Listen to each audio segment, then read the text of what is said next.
The screens are so big. Yeah. That's it. Where's your iPhone charger? It's just Bring your iPhone charger. Yeah, the idea would be for it to be on the side. Which is 6 feet. Which is about 6 feet. No, I mean, I'm just saying, I'm yes, fine. I still talk to Jennifer. That's when they is Yeah, but they right now. Just referencing your tripod that was going to be 6 feet. That's what I want to. Because as I I said, I'm said, just referencing your iPod, which have been this tall. Your it's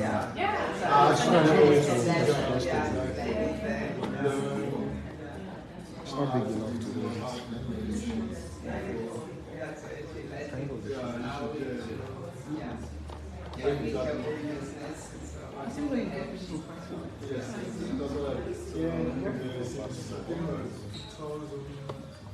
And you can't stay because it's too big. But this is the idea. Eventually you can bring it down, but it is not because very hard. But let's do it. You can't do this way. Let's just give it a pass. No, it's still not stable enough for that. Yeah, let's understand. At the risk of being boring, what are your primary products? What's your value we have proposition? a healthcare website, platform, all in one healthcare, all in one website, where we do offer our value proposition is mainly we have our own cars. And there are times we have another time, for example, as process our cards for payments. So it's more on the transaction rather than the diagnostic side. No, yeah, right now it's but we do have we have 6 accounts. Doctors, interconnected. The diagnostics part is not really because we need to connect the data. It's actually quite interesting. So the reason I'm asking is because one of my obsessions is NCDs in developing countries that are communicable diseases. And we've created something called Pila Campaign, which is living well. It's really trying to get at the mass level, not only elite level, get people to really promote lifestyle changes, things stuff like the nudge theories, and we're trying to integrate it all together. We need a clever AI. Yes, exactly. And we just got some money from Exxon and and in South Africa we don't need piloting money. But this is one of my obsessions in life because the public health person is going on to so I would love to see if there's something we can work with together. Sure. It is. So our goal is to get professionals, health professionals, the advocates, the doctor can have diagnosis. The pharmacy they sell the product online. So we try to integrate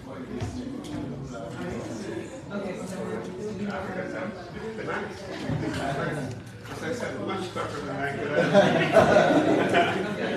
Yeah, that's supposed to be in front. We realize that we need it. That's why we did it. No, you have to. Right, you have to sit in front. Sorry. You're panelists. There's space now. Ask for choose. But we realized that we couldn't move to payments. Yeah, it was a very big issue. I'll ask Prof to make sure we can get it. Sure.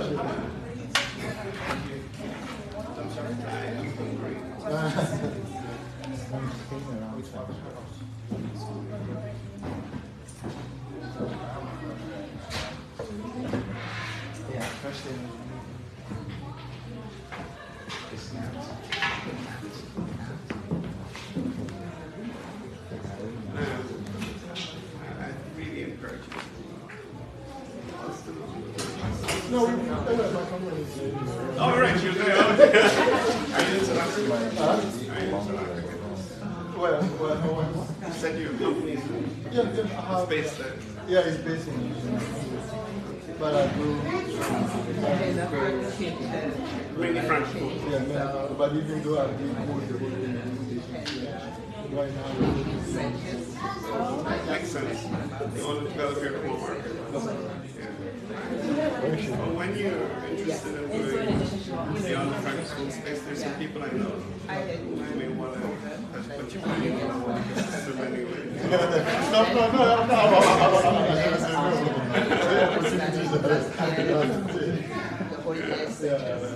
It's a great space. And what I love about it is the ability to leapfrog. You know, like what Kenya did with the money transfer system. It's been old now, lots of people have done it. It's absolutely revolutionary. Yeah, you know what I'm talking about. But the money transfer, Yeah. I mean, some people who have bank accounts to transfer money to each other. that's what are we doing. Yeah. What I mean, that's a normalized those created for the pioneer in Kenya. Oh, really? Oh, yeah, indeed, that's actually the trend now. That's what we have. We can transfer but for the payment session, we can do the pay. So the idea is that if you have top accounts to allow other people to provide money. We have what researching. Oh, great. A lot of things are so good.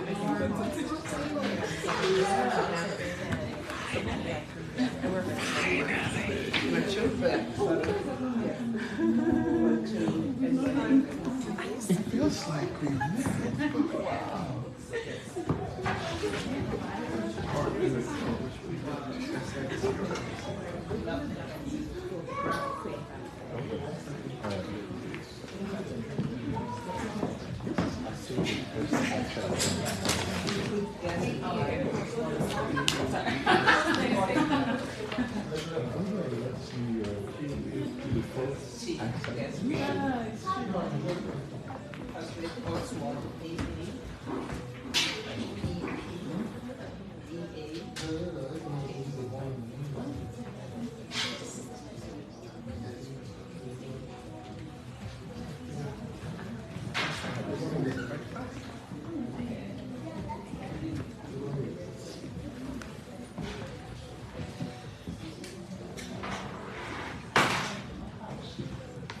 Hello everyone, welcome. I'm going to get us started.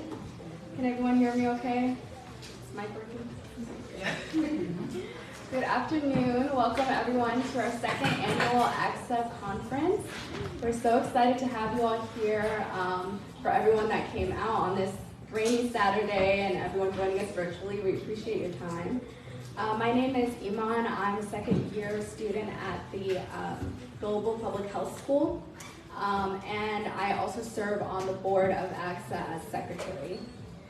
And for those who are joining us for the first time at AGSA, we are an association that works to increase awareness of African student population at NYU and engage the broader community at NYU on African-related content and thought leadership, while also promoting stronger ties between prospective African graduate students and the NYU community.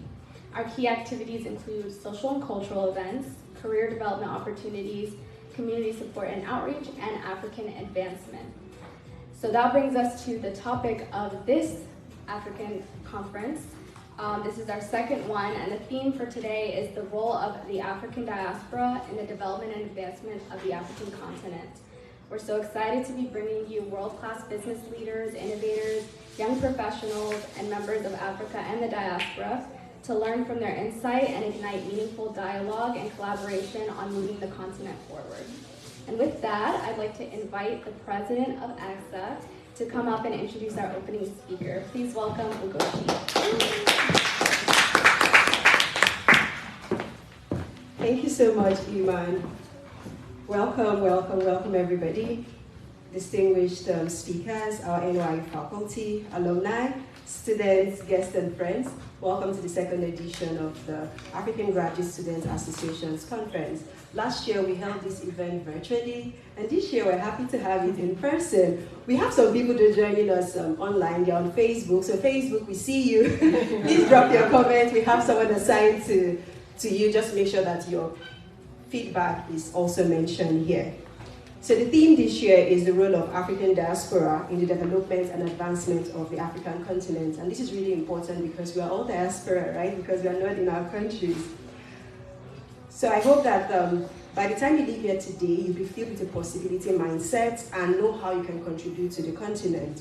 And because of that, we brought great speakers who can actually do this. Like, when we went through their profiles, they were so mind-blowing, and we knew that they were the right ones to have this topic with us. At this point, I would like to recognize the e-board for the amazing work they have done so far, putting this together and all the other amazing activities that they have done. Thank you, we see you. I would also like to specially acknowledge our partners, most especially NYU Africa House. That's why we are here. They gave us their space and they've been so fantastic in supporting the work that we do. I would also like to acknowledge the Africa Center and Center for the Study of Africa and African Diaspora here at NYU. So to kick us off, we'll now invite Mr. Kojo Paris, former Honorary Consul for Guyana in South Africa. Through his career, he has merged his social entrepreneurship impact investing experience to expertise in global capital markets from NM Rothschild, MBCA, Bank ABC, and Takura Capital across Sub-Saharan Africa and Europe. He originated and led the launch of pioneering academic courses and business entrepreneurship programs at the University of Pretoria, Gordon Institute of Business Science, and the University of Witwatersrand, respectively. Please welcome with me Mr. Kojo Paris. Good day, and thank you, Madam President. And it's something we must get accustomed to saying in Africa a lot more. Thanks a lot for being here, guys.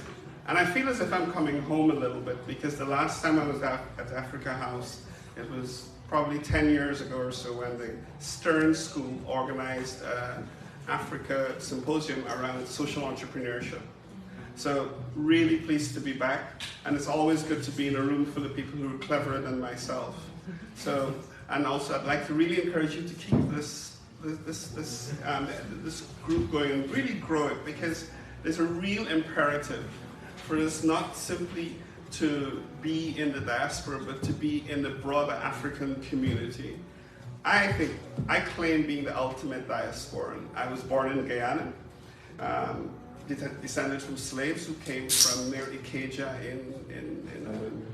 yeah, I see you, okay. And I schooled in the UK, and then I went to where I think we need to be. And that's my first thing. Okay, it's lovely to like Africa, but we got to get there and actually do the work in the same way that the Jews go to Israel and do the work. Okay, so that's lesson number one. We can do a lot here, and we'll talk about some of that. But when I met Prof, and Prof and I got a relationship going back 7 weeks.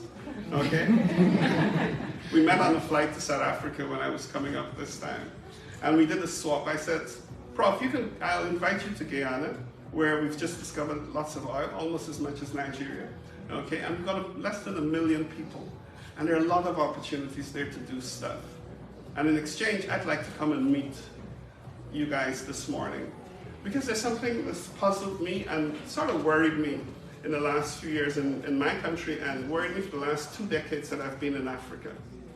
Which is that I see lots and lots of developments. I see roads being built. I see people getting big houses. I see companies being formed and millionaires and billionaires being created. So there's lots of developments taking place in Africa. But what I'm worried about is that, does it add up to development? And it's not simply a linguistic issue, but it's a real issue here. Developments are reflected in GDP growth, and we can measure that every day. That's very easy to do.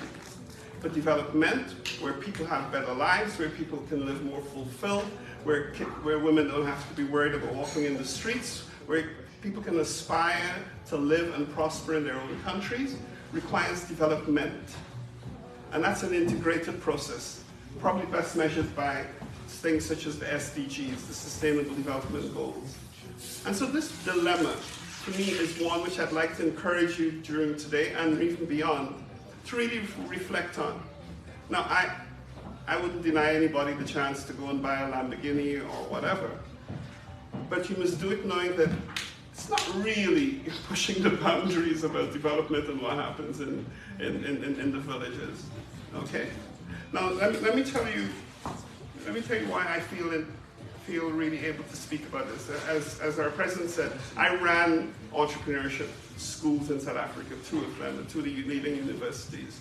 And what I noticed is that the failure rate is pretty high, and also we pump lots of money into it, but it's not producing the kind of impact on society as it is. So what is it that produces the impact? What's the difference between developments happening and triggering those, and development, which is the people-centered growth? And I'm going to tell you an answer which may disappoint you, but hopefully it will raise so many questions that you'll invite me to clarify it on some other occasion, invite me back. And the difference is strengthening institutions of the state. Is there anyone from the Congo here? Or who knows the Congo? No. Or Chad, or Zimbabwe, or even Nigeria. The reality is that in many of our countries, the institutions of the state are very weak. So we can make lots of money, we can do lots of things, but there's no glue holding it together. And so we don't get the development that, for example, in Norway or many of the other developed countries have. And the difference is, it's not that they're cleverer than us. It's not that they have more resources than us. It's because they've invested in the institutions of state. And I've been in this development game for a long time. I left corporate in 2002, and I've been broadly in the development space. And I can promise you, you don't need to repeat the same mistakes unless we can find ways of intervening in how our countries work and operate. Not necessarily at the political level, but how is our Ministry of Education working? Okay, is the Ministry of Health delivering what it's meant to deliver? We quite frankly are going to be slightly fooling ourselves. I spent a lot of time making a lot of people rich. Okay, and I don't have too many regrets. I probably should have made myself a little richer. Okay, but what I didn't do sufficiently was to spend time with the bureaucrats who are getting things done. I didn't spend enough times with even some of the politicians, quite frankly. And you know, when you invite me back, we can talk about some of that. Okay. So what I really want to encourage you today as we reflect, and we've got an amazing panel of people here, is to be always asking ourselves this. Do all of these developments, how do we translate them into development? And let me give you a practical example. Prof here, Prof Moja from South Africa, is one of the foremost policy gurus in the space of education. And what Prof does, okay, is to link all of those different aspects, the private schooling system, the public schooling system, the universities, etc., and comes up with policies, okay, which can actually lead to the broader development of the population. So Prof is in the development space in a real way. Now, you can be in the private sector and also be in that space, but you have to plan and deploy your resources with intentionality. And so that's the third thing I want to leave with you today. If you're going to be looking and meaningfully interact in the continent, you have to be very intentional about it. You just can't come up with you shouldn't come up with just a brilliant idea and hope that it will impact the continent. Start off by saying, as some of us do, that until I die as a black person, okay, I cannot imagine doing things which doesn't center the development of black people. Okay, so be very intentional about it. That doesn't stop you from making money. I mean, there are people making lots of money and doing really well, okay, by doing that. I want you to join that group of, that group of us, I must be honest, okay? So a couple of quick lessons before I close, because I think, there are lots more sensible people in this audience for you to listen to than me. And that is, please think about this. Among all the developments that are taking place around Africa, and there's lots happening. Okay, Africa's doing, there are lots of amazing people doing stuff.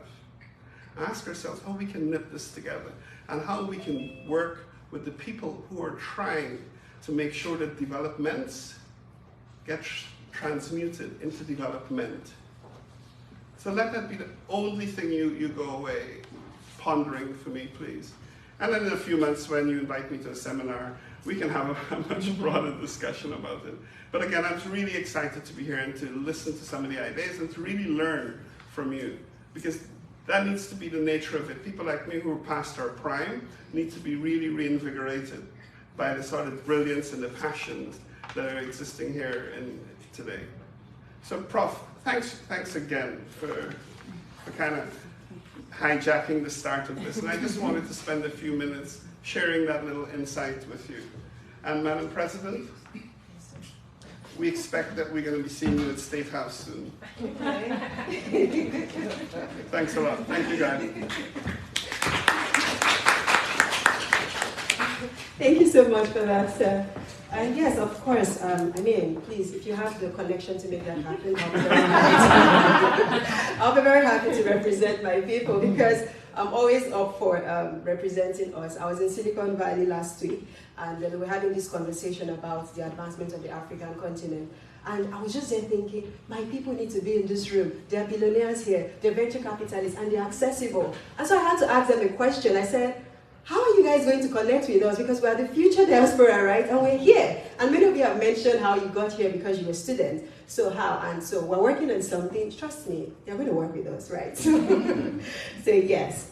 So it's now time for our keynote. And it's a great delight to introduce our keynote speaker. She's a leader of leaders. In fact, she's also my coach and mentor. So, and she's currently on the Zoom webinar, and Gordon is trying to make sure that he projects her on screen right now. I'll just read a little bit about her. So Debola Dejikurumi is popularly called DDK. She's a best-selling author, keynote speaker, ministry gift, public policy advisor, corporate trainer, and transformational coach for visionary leaders. Through her work of coaching, consulting, and capacity building, Debola deploys her extraordinary gift of unlocking potential in people, institutions, and nations. She's founder of Immerse Coaching Company, a professional coaching practice. She's the executive director of Ideation Hub Africa, a public policy and impact advisory firm, and president at Kingdom Leaders Global Alliance and Firebrand Movement, both non-denominational Christian ministries. Across these organizations, she leads a vibrant 100,000 plus community of change makers and visionaries. She's a highly sought corporate trainer for multinational corporations, SMEs, development agencies, and governments, as well as sits on boards of organizations, providing strategic advisory on program execution, senior leadership development, policy analysis, and implementation. She has been recognized far and wide. We can go on and on. The link has been shared on the group, and also it's currently going to Facebook chats. Facebook, don't worry, I'm not forgetting you yet. It's currently coming there so that you can read through. And so now, Gordon, we are going to be introducing Debola Dejikurumi for her keynote. Please, can you project her on the screen? Thank you.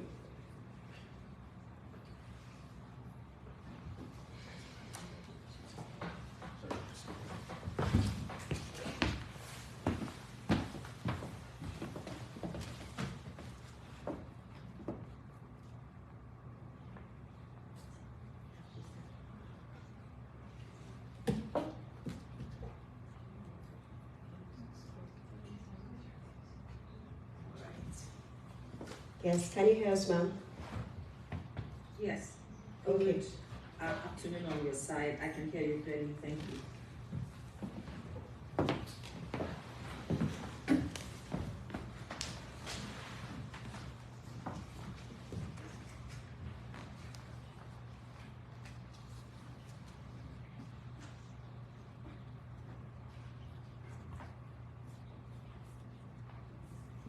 I think we are all waiting for you. You can start, ma'am.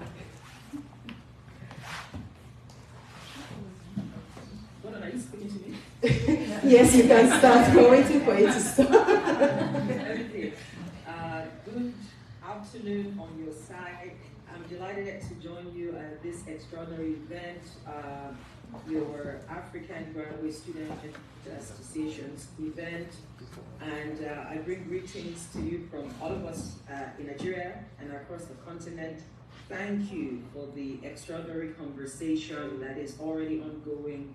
I got a chance to listen a bit since I got into the Zoom room, and I think that, you know, it's such quality insights coming through. I'm hopeful that I can make a valuable addition today to the body of knowledge ongoing, and to, more importantly, the pragmatic steps, solution strategies that you will seek to deploy as visionary leaders going out of this year's conference. Thank you for the opportunity to bring the keynote. I will keep it point-sized, pungent, and hopeful that, you know, it will definitely spur some of the more exciting conversations that will go on in the course of the day. I committed to get on board to be a part of this conference primarily because of the theme. I felt like the direction taking this year is spot on, is very significant, and is going to be a door opener for some of the extraordinary developments we look forward to witnessing on the continent in the course of this decade. Personally, I have such great conviction about Africa's emergence and rise, especially through its own people who carry what I like to call Afro-optimism in the face of all the, you know, the devastations, in the face of the corruption, in the face of the tragedies, and even sometimes such a slow pace of development. We still must acknowledge that there have been great grounds covered, there is a lot of hope on the horizon, and we have so much more people emerging out of the continent as visionaries who are seeking to solve some of our pressing problems and unlock potential and possibilities, even in the face of adversity. So talk about advancing in the face of adversity.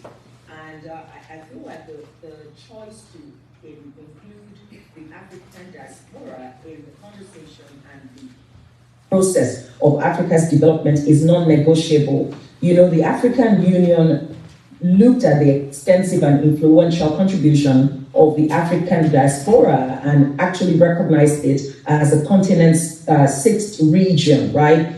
That people of African descent living outside the continent, regardless of their nationality or citizenship, but who are ready to contribute meaningfully to the continent's development, constitute the diaspora, and they are key, more than ever before, especially in this decade, to our transformation on community levels and across our states, right? And my belief is that the moment we start to have our eyes on the most urgent, even what you could call the low-hanging fruits, for how we can contribute, i.e. those of you who constitute the African diaspora, especially at NYU. The moment you actually start to say, we want to be a part of what is going to take from where we are, right from where we are, whether as students, you know, or alumni of the university, any part of the African diaspora. The moment we start to come together in these small groups and really make new commitments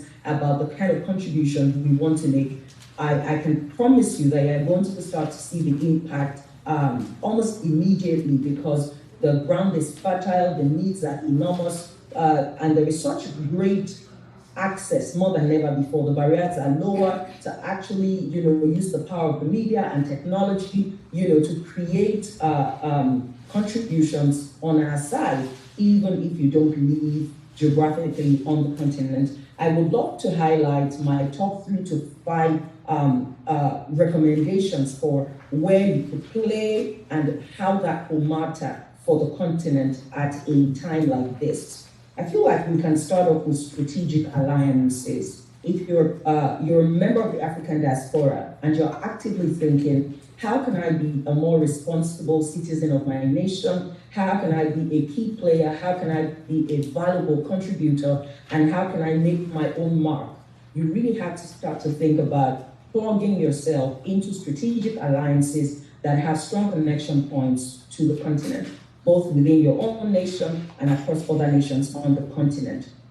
there is a way that whether it's education or business or life's aspirations, significant rebirths, any other kind of reasons for transitions can move a person of African descent out of the continent into any other part of the world, and they just get set up within an entirely new context, right? It's likely going to be a advances your own course, gives you the opportunity to prosper your vision, and you just set up your own life, you set up your work, your vision, your career, and you move from there. But what we are starting to sort of pay a lot more attention to and encourage diasporans to pay attention to as well is to keep the connection points vital with the continent and with its people.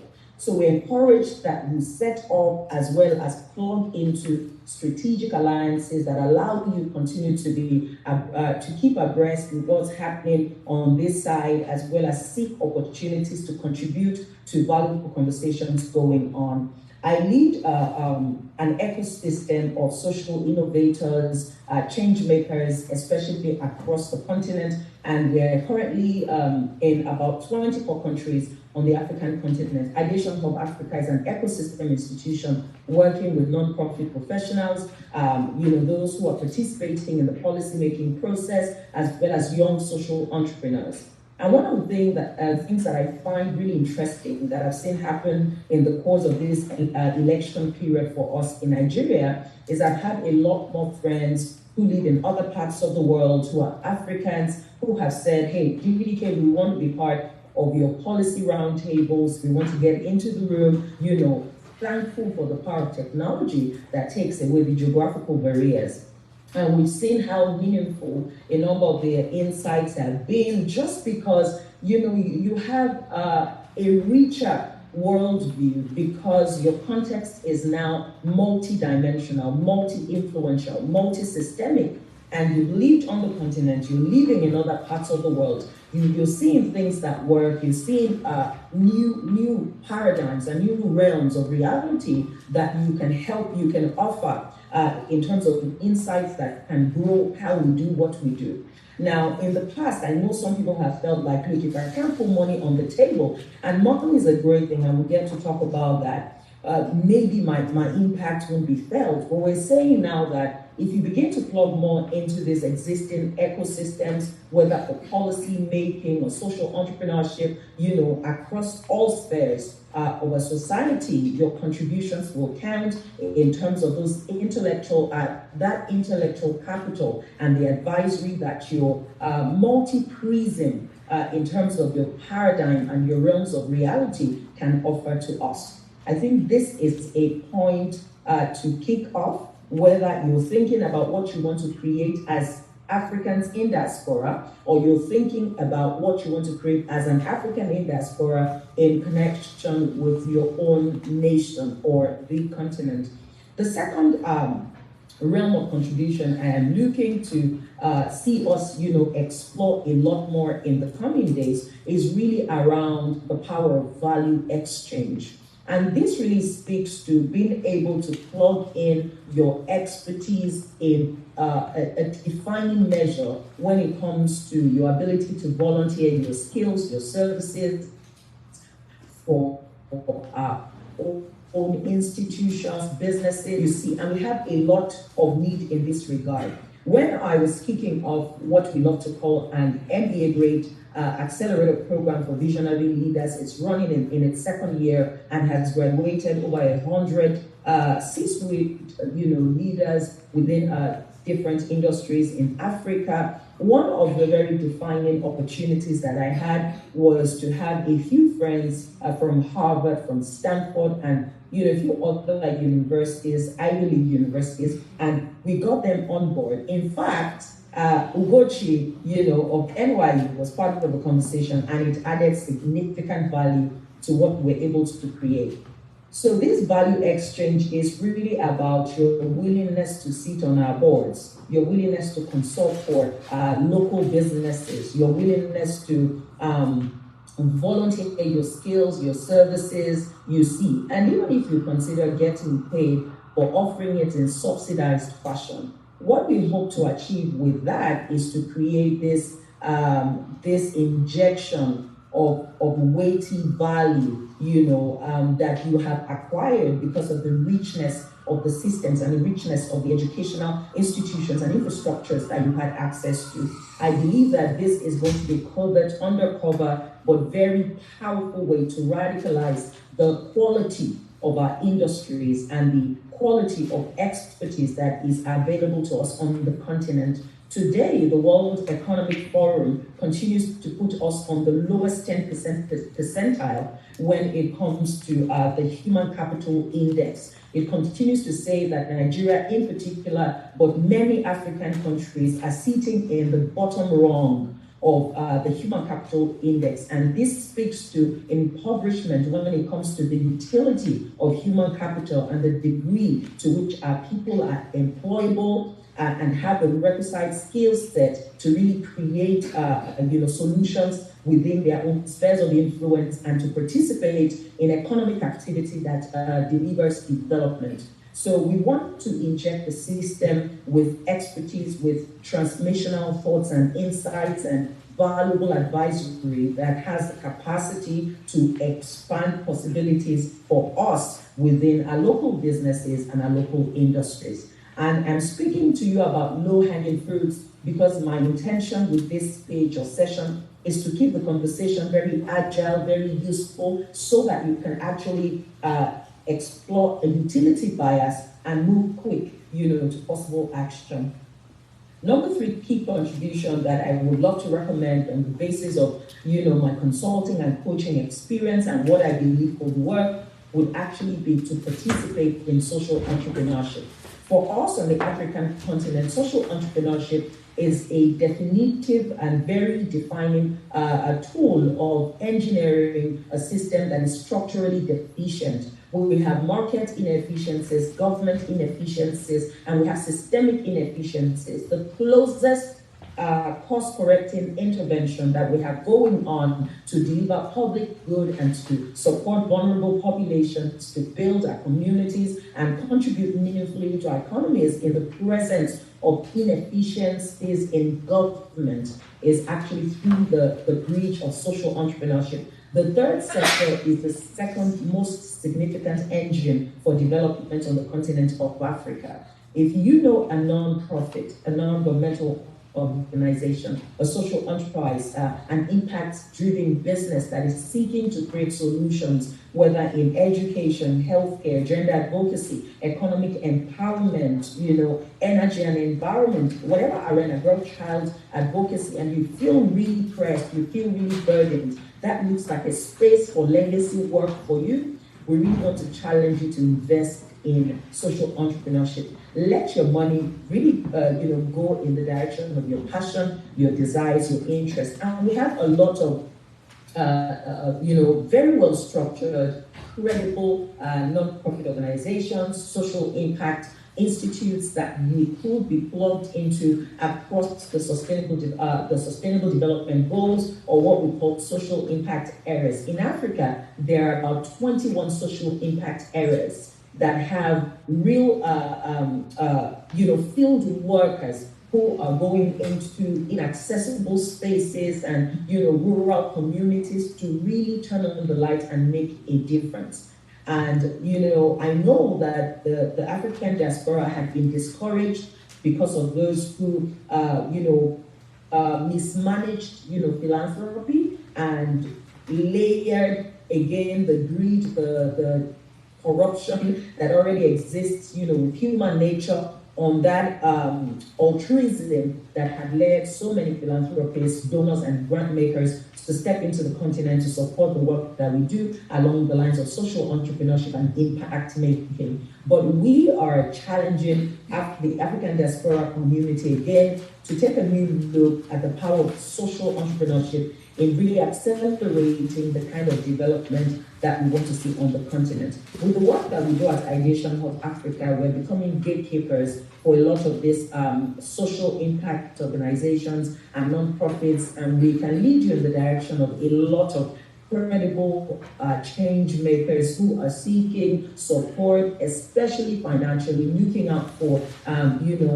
connection points with grant makers, with fund givers, and sometimes we're talking $500 to execute a project, $1,000 to execute a project, and these are things that a few well-meaning African visionaries can come together to sponsor and have their reports delivered to them right on time. I'll move on to two more things. I'll run through that very quickly so that we can get on to other important parts of this conference. At number 4, we are generally saying that, the environment is gradually becoming a lot more enabling for investments. While we still have grounds to cover, the indicators for an enabling environment for investment on the African continent is becoming more exciting. I know that the numbers are ramping up nicely enough for Nigeria, but for countries like South Africa, spaces like Ethiopia, Kenya, Rwanda, we are seeing, the indicators going up favorably for enabling environments as far as investments are concerned.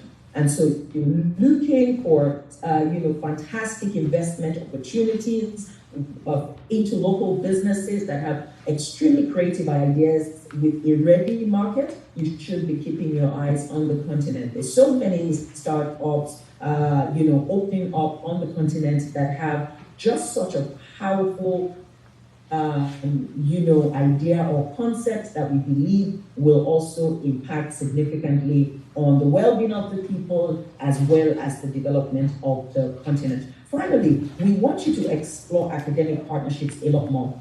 We believe that if we actually strengthen, and I've carried this conviction the longest time, I've lectured in a university, it looks like what I'm still going to spend, the later part of my years really stepping into. I've always carried a radical conviction that learning is the gateway to transformation, and if anyone can get their mind transformed, then they can get their lives transformed. And when they get their lives transformed, they can go on to get their society transformed. We want to challenge and encourage the African diaspora to facilitate a lot more academic partnerships and engagements. What that looks like is imagine the New York University, your African Graduate Students Association working with the University of Lagos on a policy project or a research project, or you've got an event that is solid in terms of its contribution to the body of knowledge around a specific thematic focus, and that it can be streamed online and the access is open to non-students. Imagine that you get arrowheads or center points connection with the University of Ibadan, Obafemi University, the University of Lagos, and students tune in to be a part of these academic conversations, enriching their capacity to, to ideate new thoughts, ideate new solutions, and to creatively tackle the pressing challenges that we are faced with on the continent. I will do a run of the my own 5-point agenda for how you can contribute to development on the African continent, and I've spoken about strategic alliances, value exchange, investment in our local businesses, partnering with us through social entrepreneurship, as well as academic exchanges and engagements. I hope that you find some of these insights of value as low-hanging fruits that you can take and run with, and we look forward to the kind of impact you start to make this very year, 2023, on into the decade. Again, thank you so much for the opportunity to share in this meaningful conversation today, and I look forward to doing more with the association. Thank you.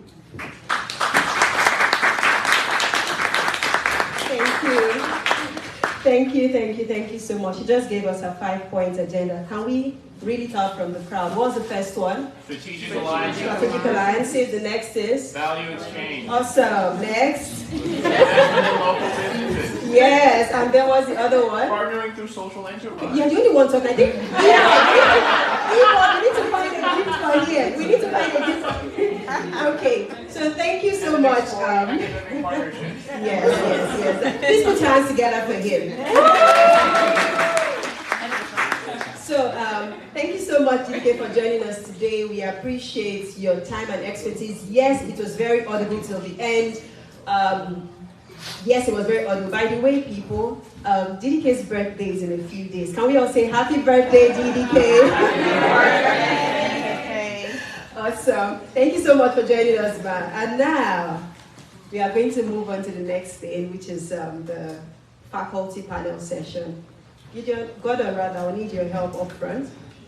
So, for us to have that panel, I'm going to be inviting faculty panelists who came very early. Like I told you guys on the group, these guys, they show up early for everything. They show up early.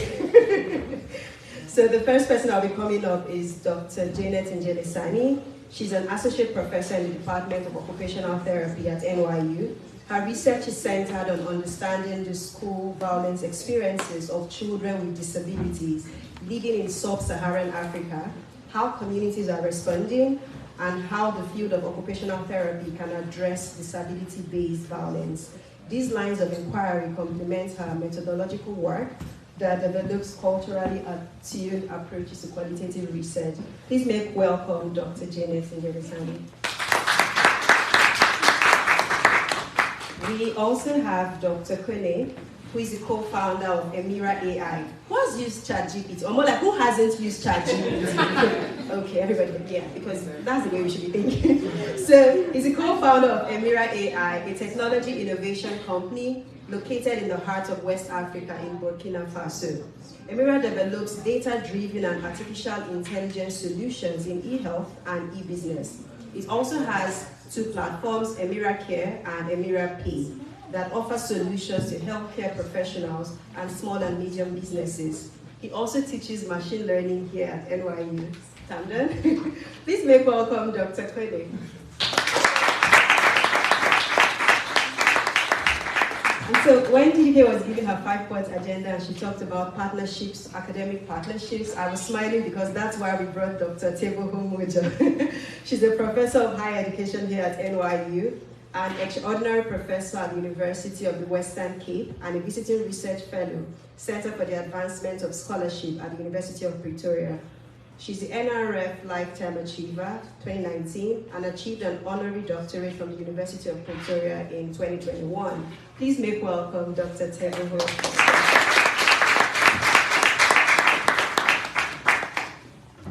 And Dr. Akum. Dr. Barbara Akum is also here. She began her tenure as a science educator while engaged in graduate studies at Rutgers University. She was involved in understanding how neural connections are formed in the brain. During this time, she volunteered to tutor biology to undergraduate students. She worked closely with underrepresented minorities and young women like herself, providing them with a familiar environment to discuss scientific discourse. She worked in many supplemental instruction programs designed to increase the recruitment and academic success of underrepresented students, as well as educationally and economically disadvantaged students. She holds a PhD in cell and developmental biology from Rutgers, the State University of New Jersey. She's fluent in English and French, and she's here with us also at NY. Please make welcome Dr. Barbara.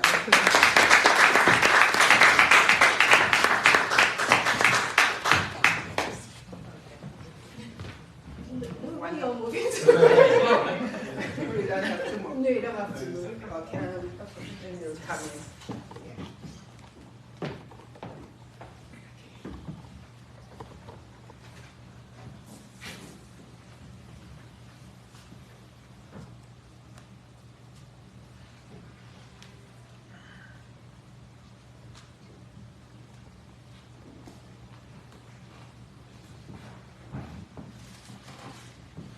All right, so I've introduced faculty panelists, and it's now time for them to give us responses to the various questions that we have for them. The first question, which is going to go to all of you, is, in your opinion, what are some of the key contributions of the African diaspora to the advancement of Africa, and how have these contributions evolved over time? Who wants to start?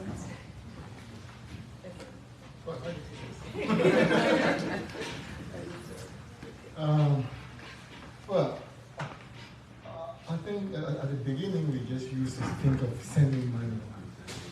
That was our real contributions. Just send money and But by now, we cannot keep doing this. We gotta build systems, even if these microsystems, we gotta solve with something concrete on the ground. So that's how things are going now. We want to do that. Okay. Yes. I'll take it from there. Yeah, and underscore what my colleague has already said. Involvement, engagement with what is going on the continent. I feel strongly that it is our role as a diaspora to change the agenda or to change the narrative that we hear about Africa. Talking about Africa as a continent of poverty, corruption, and crisis. We can contribute to changing that agenda to an agenda of development and also sharing in how that development has to happen. I underscore a lot of what was said this morning. Our keynote speaker, the points that the keynote speaker laid out for all of us also. I feel those are some of the areas where we really have to think seriously. What has changed, as the other colleague has also mentioned, is we have made a shift from just sending remittances home to actually starting to do something. And remittances are not all that Africa needs. They need our skills. They need our knowledge. So the change that you have asked about and the shift that you have asked about is shifting from just sending money, throwing money at the problem and not getting involved in it, to actually involving people who don't even have the money, but they have the skills, they have the knowledge, they produce research, where I find that in most instances, the diaspora's research is actually about Africa, actually about where they come from. There's no point for me sitting here and researching something in Wisconsin. I research what goes on in Africa, including the students. They do their PhDs. When they do research, it's about Africa, but where does that research end? On the shelves. We're not getting involved in saying, I've just studied this, and here's how we can use the knowledge. Translating that knowledge into usable information for policymakers, for people on the ground, and all that. So I'll stop there about involvement and engagement. Yes, so I do agree with my colleagues here about the remittance and the fact that initially a lot of what we had to do is, send money back home, which I think is a very big part as we go over time in increasing knowledge in Africa by the diaspora, because the remittance is not just feeding people, but a lot of our remittances was scholarship for students who could not afford. Many of us have been involved in paying off fees for students who could not afford fees back home. Many of us have been involved in sponsoring students to come out of Africa, to come and become a diaspora, and that's still going on. But the second part of the question was looking at what's happening now, and I think social media and technology allows us to be a greater voice for the diaspora. As we speak, we have, before it used to be that, you would have your alma mater would meet with just the people who were local. But now, because of social media and the internet and all of that, we can have meetings with our alma maters even while we're in different places of the universe. And I think that transfers skills very easily. I mean, I'm here, I'm part of my alma mater, Collège Vok, they're watching me right now, which is in Yaoundé, Cameroon. But we are meeting every week via Zoom, and the skills are being transferred. What I know here, they're getting there, but I don't have to travel to do that. I think that's a big part of the things that we can do, is not forget that we came from some high school, we came from some primary school that can form an alma mater, and we can then be that connection. And the last thing that I'm going to say is, as a diaspora working here in a university, being the liaison between my university and for example, my high school, right, that's training students, but has maybe no link to NYU. That's something that is doable. Being the liaison between my university and my high school and providing them the tools for research, for science lab, for all kinds of things, I think that is something that today we can actually focus. As small as it can be for the countries that we come from, those are huge, huge investments, and sometimes they don't cost much.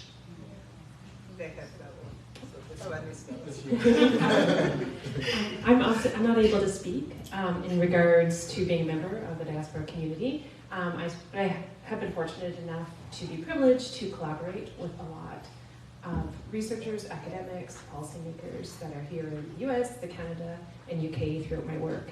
And I acknowledge in terms of all the financial advancement that has occurred because, as you mentioned, remittances, but also to acknowledge the political, the social, and the cultural development that has been just as key. In regards to my sector of research and education, the work that I was done was initially informed by African scholars who were living. I did my PhD at the University of Toronto in Canada, so working with scholars from Zambia at the time who were living in Toronto so that I could have a better understanding of either this technical content of disability inclusion, but to understand how can we engage and collaborate to learn to listen to what the local perspectives are and work from a participatory approach to understand like what on the ground is seen as the issue that needs to be resolved. And because of the work that African scholars are doing, they're helping not only to form richer partnerships, make those connections with local researchers, government representatives, and stakeholders. And we've seen that contribution is reflected not just in more researchers and lecturers and more graduate students as yourself, but we've also begun to notice that there's a greater contribution in diverse and relevant topics of study that are now rooted in the lived experiences of the community. And we know this when we look at some of the funding mechanisms. It's not always necessarily privileging just work that's being done in the US, but advocating for like, this is an important topic to study not only in this particular context, but the effect that understanding that has on a global level as well. And so, really thank this association and NYU's Africa House for having these type of thought-provoking engagements and diversity of speakers to provide this, to increase and maintain this learning environment. Thanks. Thank you so much. Please put your hands together for our panelists. Thank you. So the next question is for you, Dr. Koenig. What are the main barriers that prevent the African diaspora from contributing more effectively to African development, and how can this be overcome on an individual basis? Now, as an individual, as a person. Well, the main issue is actually the local policies. Usually, they are the one who didn't take into account the diaspora coming back or trying to have concrete systems built. So the way I just dealt with it was to just do my thing. Just do it. Just do not count on local governments. Do not count on, if you want to do it, just do it. And try to get them to understand. Don't try to convince them before. Show them the work done. Here it is. Can we move on? So that's how I dealt with it personally. But those are the main blocks are really just, as I said, it's just the local policies who didn't take into account people like us going back. Awesome. Same question for you, Dr. Barbara, please. Oh, okay. I think that there are challenges, there are many challenges, but I believe that there are even more solutions that we should be looking at rather than focusing on the challenges. And for me personally, the first thing that I think somebody from the diaspora should do is travel back home and get to know what is happening now as opposed to what is happening when you left. To me, to me, that was huge because we have an idea that, I come from Cameroon, Yaoundé, this is what it was when I left. And then you go back and you realize that it's nothing like what you think it is. So for me personally, just going back from time to time and immersing yourself with the community and the culture as it's changing, that's the very first thing that I think that anybody from the diaspora should do. Get to know those, that area, get to know that culture, get to know those people again. Because we come here and we change, right? And we don't realize that where we're trying to go and influence people, that they're not the same people that we left. And so we run into a block, and we think that the block is because our governments are not doing, the people themselves are not the same. So I think it's the first thing that we should do is get to know who those people are, apart from our family. Because you know, your family would just be like, yeah, ma'am. But, right? But not your family, like people who are not your family, and see whether you can even work with those people. They're not even the government, just those people. And that's the first step. The second thing I think that each person from the diaspora should do is to be able to accept the fact that not all the time your influence should be at a large scale. That sometimes and many times, and I think about it as the exponential way of doing things. You got 1 to 2, 2 to 4. You can influence somebody who is an influencer. And that speaks a lot more than trying to have a large audience. And I think as a Christian, I think of it like the Jesus factor, 12 disciples, and it goes a long way.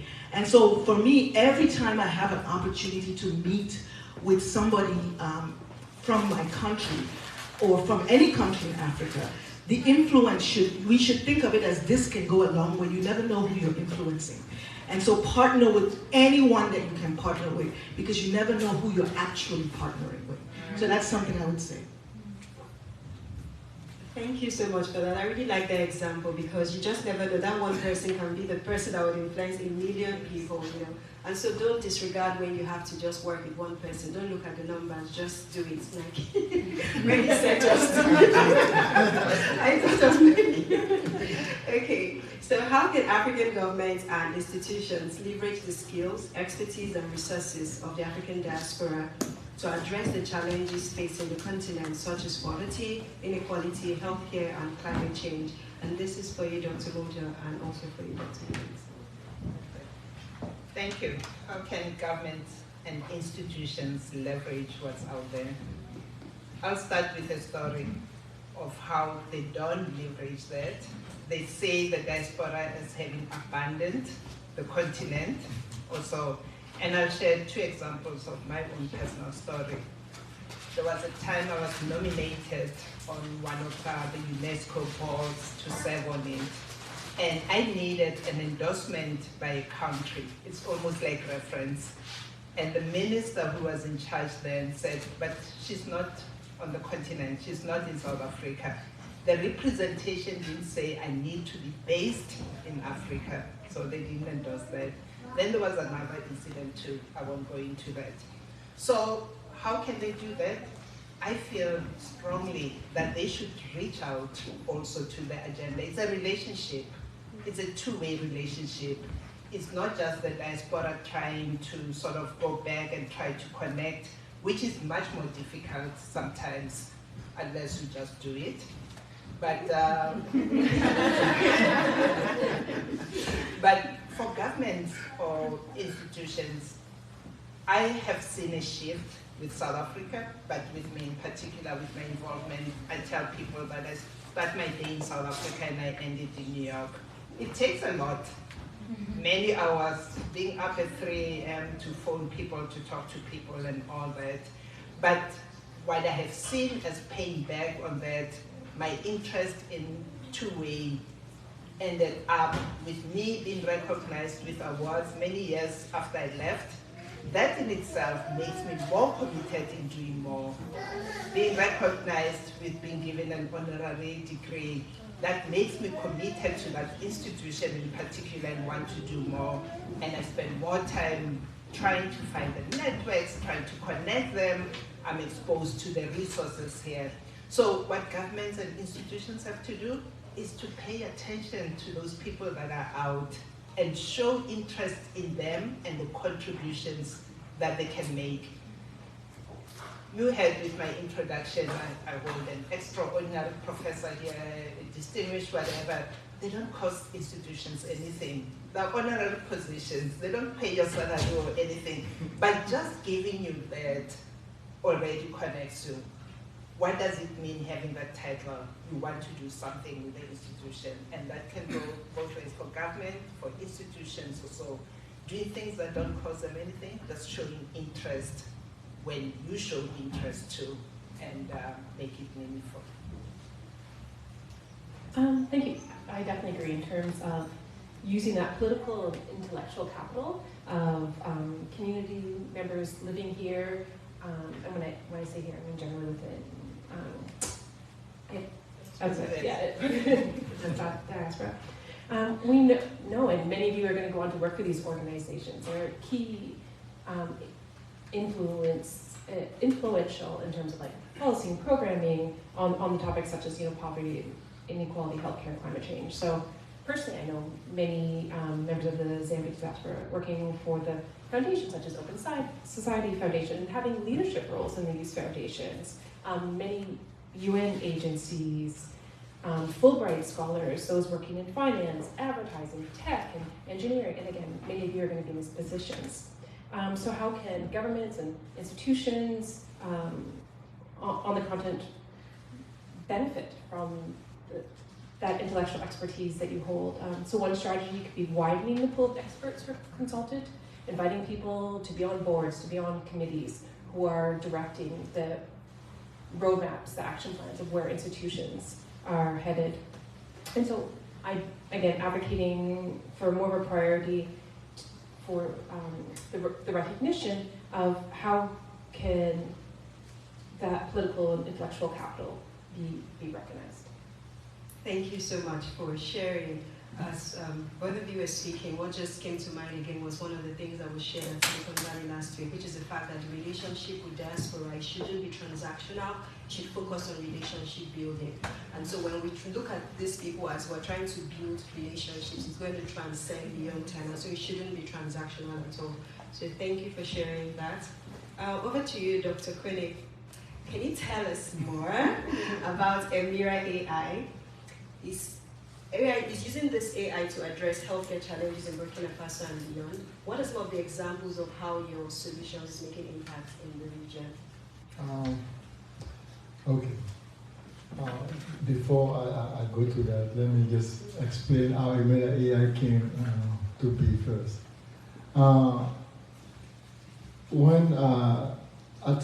In 2019, during the pandemic, I decided to actually create an AI system that would probably help African, specifically my country, but I realized that you couldn't do that. There was no infrastructure or anything that would even encourage you about applications on the phone, but how many people have phones, have smartphones. So we had to already start doing things about this. So I had to go back to have to build a very simple system. Even to take appointment, to book appointment with doctors, and so we didn't have that. We don't have.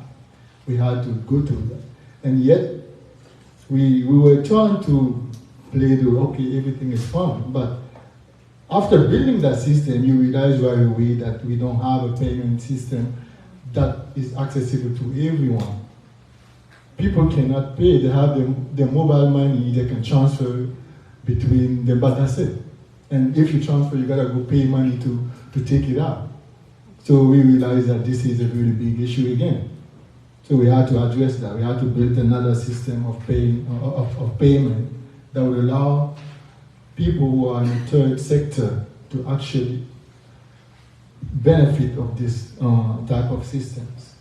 So the goal is to develop those systems using AI to actually help doctors first to diagnosis, okay, helping them having a very simple system that can gather African information. Because the model, the current AI models that can actually give a diagnosis for people are not built for Africa. It's not for Africa. The systems are using data from elsewhere. Sometimes we don't even know where. So So you cannot use this in healthcare to diagnose somebody might have this disease. So you have to go back, build the system, collect the data, build African adapted AI systems. So that's how we're doing it. But we had to go through many things, such as the payment system, which is not actually in our. We shouldn't be worried about it, but unfortunately, those are systems that you gotta put in. So we end up actually having a website, an application that has both the payment system, both the how do you call it, the healthcare system, all in one. And now we're launching the AI system embedded to collect the data, apply the models, and we can go with that.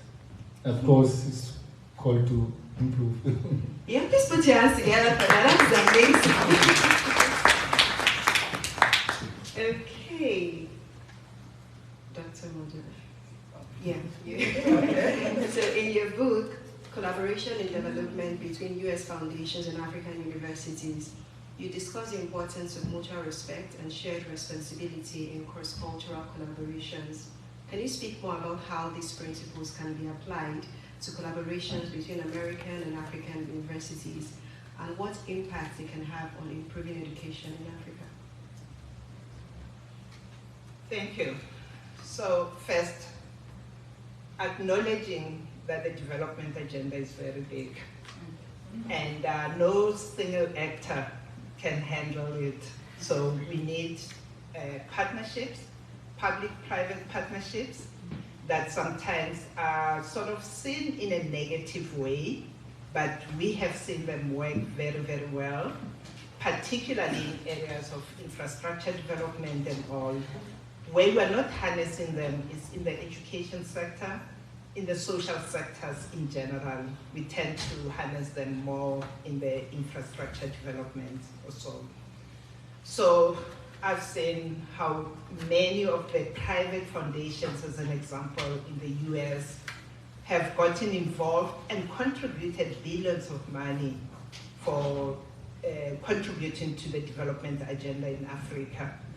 And in this piece that you're referring to, Madam Chair, I'm calling more for partnerships that make sense, in the sense of advancing the agenda of the recipient rather than advancing the agenda of the donor. Thank you. Most of the time, yes, it's philanthropy, but they have their own agenda. They don't mean ill, but they can derail your own agenda, because with money, you also have to put money forward. You have to put resources.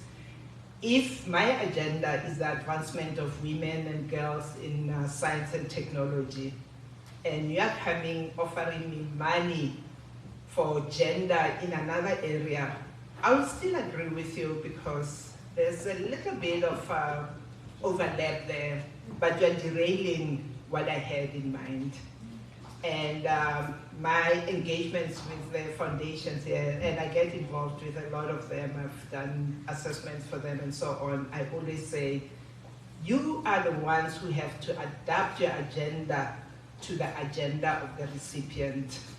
And I tell the recipients, push back on that, because they have no choice, they have to spend that money.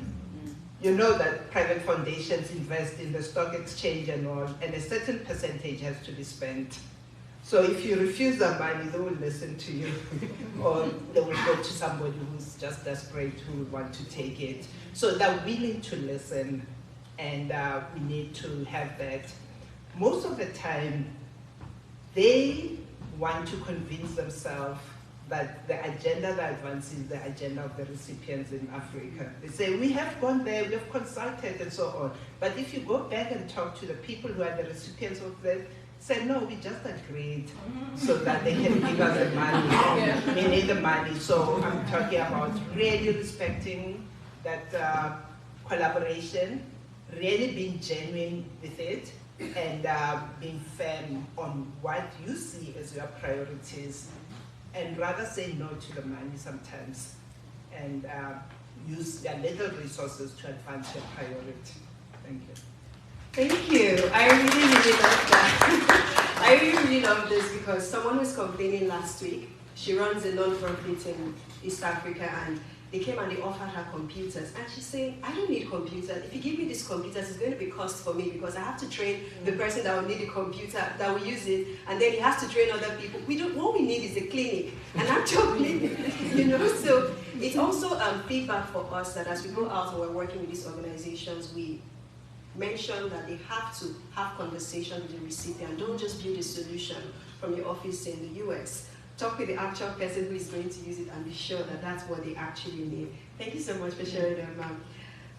Dr. Njelisani, can you tell us more about your research on disability-based violence in sub-Saharan Africa? What are some of the key findings from your work, and how are communities responding to these experiences, and how can African graduate students plug in? Because we have a lot of people in public health and related fields. Thank you. And what I've already been hearing from colleagues, in particular from professors, ideas of in terms of like participatory approaches and knowledge mobilization. So those is what I'm going to try to highlight, maybe using the research that I'm doing as a bit of an example.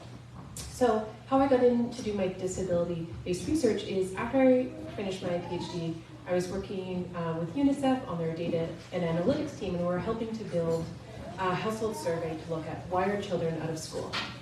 So I'm a qualitative researcher, and so I was listening to what the parents were saying, and parents, in particular parents of children with disabilities, were saying, no matter how accessible the school is, no matter if there's a ramp, I'm not sending my boy child with a disability there because they're coming home terrified. And UNICEF using their data is like, well, we have lots of data in terms of its school fees, transportation, and yes, it is all that, but what parents were saying is, at the end of the day, no matter if there was access to, the greater, we were able to cover school fees, we had an accessible way for them to get to the school, and the school is accessible, and teachers were trained, and all of those other components that are needed, they're still not going to send their child because of the stigma that exists that puts these children at such a threat. So that's what I was hearing. But because there was no data to support that was happening, like, well, we can't include that question on our survey. The parents can check all these other boxes of, why they're not sending their kid to school, but we can't include that. So then I was just like, okay, back to academia, going to start to think about how we can, generate knowledge and data that can be then used to inform policy and programming across, up to an international level. So I working with families, working with children and disabilities, I took a participatory approach, and what that looked like was going and spending a lot of time in Zambia and working with disabled youth and learning from them in terms of how do we ask this question. So when I did my PhD training, and I'm sure some of you in graduate school, we learned how to do like interviews, and we learned how to create like semi-structured interview guides. And I mean, there's so many reasons, including be it like power and those don't work for children. I hear there's like a few kids in the back, and I'm sure, if we were to sit down and ask them a few questions in terms of, what school's like for them. But I was able to work with the youth, and we developed together these tools that were engaging for the youth, and we were able to then learn from them to try to think about how to address some of these issues when it comes to school violence. So that was the one point I wanted to make, is thinking about the work that you do and how that can be participatory. And I think so many people in this room, if you choose to do work in a community where you have that knowledge, to use that to your advantage, because there's nothing stronger when a graduate student from NYU is coming to this school to meet with families, and when you walk in the room and people are like, oh my, and the children are like, oh my gosh, that's someone who I see. And just being able to either speak in a common language, being able to understand what it was like to yes, I went to a similar school. I think there's so much power in that, and that's definitely not an experience that I've had, but this is also what I've heard from my local team. And the second thing is we about like knowledge mobilization. And so we don't want your graduate thesis to be sitting on, you know, your parent's shelf, your office, and your graduate supervisor shelf. So thinking about all the different ways you can make sure that, so my work in education, how is an education officer at the district level going to use your findings, your results, to then make changes? So in, you know, taking either course of knowledge mobilization or learning more about knowledge mobilization theory, and then also using the innovation that all we have through social media, through you know, be it writing policy briefs, be it creating workshops. And I think that is a way that can really ensure that all of this work that you're doing reaches a broader audience, and many of say a much more influential group that's going to make some change beyond the conferences that we may be, you know, attending, and beyond those academic journals. Thank you so much. And please put your hands together for Dr. Barbara Cruz. As a scientist of African descent who has lived and worked in different parts of the world, what lessons do you think the African diaspora can learn from the scientific advancements and health policies of other regions and cultures? Yes, thank you for that question. So as I try to think about how to answer the question, I thought a lot about the comparison that you can draw between the African American group here in the United States and their governments in terms of healthcare, and the African groups and their governments in terms of healthcare. And I realized that there is a very huge similarity there, a problem of trust that lies there between the governments and the people.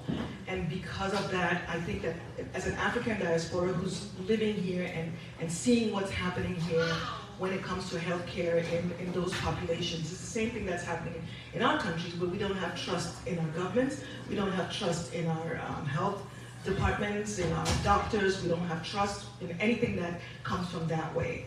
And so one of the questions that I asked myself was, how do we bridge that gap to get the information that the people need in terms of health policies? And then I come back here and I think of this person that I knew that was a pastor and was approached by the American Cancer Society to help in the screenings of colon cancer and all types of cancer within the church, and to partner with the American Cancer Society. And I asked, well, why would you bring that to a pastor? And the answer that was given was that, well, studies have been made, right? Sociology, anthropology studies that have determined that, you know, the African American population will listen to their pastor. And so the health policies are developed based on those things. And so I thought to myself, well, we need to make studies in our countries on how to inform our people better. Because if they're not listening to the government, who are they listening to, and who do we need to talk to get them the information? You know, and sometimes it is the pastor, sometimes it is the school, whoever it is, but we need to make those studies. And I believe that health policies go hand in hand with anthropology and sociology, behavior, and all of that. And I think in our countries, we need to do those studies and try to get the screenings that are needed. And I think we should focus more on health prevention, health education, rather than health care. Because by the time we get to health care, it's too late for Africa. And I think that what I've noticed, as I mentioned before, go back and see, go back and see. And I think of the time when I left Cameroon and everybody walked, right? You took a cab, and where the cab couldn't go, because there are places the cab doesn't go, right? You walk, right? And you walk. But nowadays you go back, the places where the cab doesn't go, there's a motorcycle, right? There's a motorcycle, and I was like, I'm not getting on a motorcycle. I'm not getting on a motorcycle. But the motorcycle, guess what it's doing to us? We're not walking anymore, right? We're not walking anymore, and guess what that's doing to us? Diabetes is increasing. And so those are things that I think need to be studied, right? When I was leaving my hometown, again, the only thing you could have, the only time you could have a drink, a soda drink, was if guests came to the house. right? Other than that, right? If you've been, there's no other time where you could get, right? Christmas when it gets the bottles, you couldn't walk around with capped or twist cap bottles. There was no such thing, right? So you either had guests come and then you could, take the end of the bottle because it's huge bottles, and, and then you're hoping that the guest doesn't drink all of it.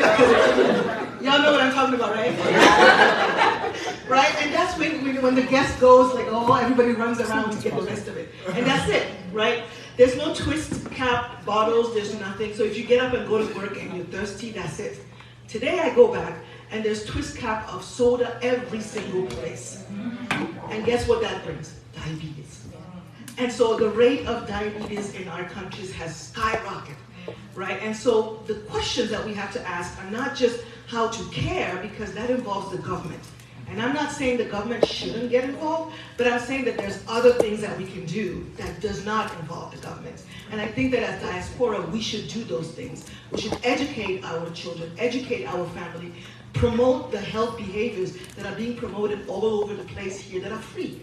The health promotion here is free. And we can communicate that to our societies, that this is not gonna help you. This is gonna make you become the American culture. And the problem is, you're not going to have health care. Please put your hands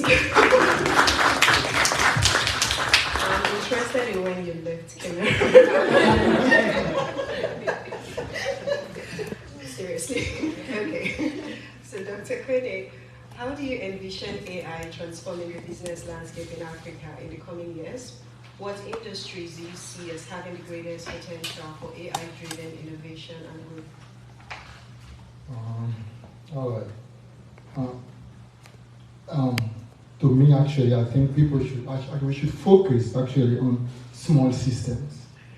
Having big systems will involve not only a lot of money, governments and everything, but as diaspora, we want to start with small systems at lower scale, and hopefully we get them to grow. So the domain that I really see are three. We have finance, specifically due to the fact that we have many people that don't have access to the banking system. So that's where I foresee a big development of AI. For, of course, the healthcare system, as we mentioned, we want to start. We can start having some small-scale apps and systems to build for our communities. We can do that. There is nothing stopping us to do that right now. We have the resources. We have we cannot keep going and say that, oh, I cannot access my country now. Now you can, not only you can access them through Zoom, through anything like this, but you can actually even go there at cheaper prices and so on. So we cannot, so that's all we want to see. But the third domain that I really believe that Africa will have in AI will be agriculture. In agriculture, we have drones now that can do very well for us in those systems. So those three domains that I see are where we should not only focus, but where I see a very growth opportunity in Africa. So it's finance, healthcare, and agriculture. Okay, who is in finance, healthcare, agriculture? So you're covered, you all have to. Okay, so Dr. Moja, as someone who has worked at the intersection of education and policy in both South Africa and the US, what advice do you have for policymakers and leaders looking to improve education outcomes in Africa? What role can universities play in shaping education policy and driving positive change in the region? Thank you. I like the fact that you said advice. Because nobody takes advice. But still do. I've been an advisor to 2 ministers of education, so I know what it takes. Well, I still advise. It's up to you to take it.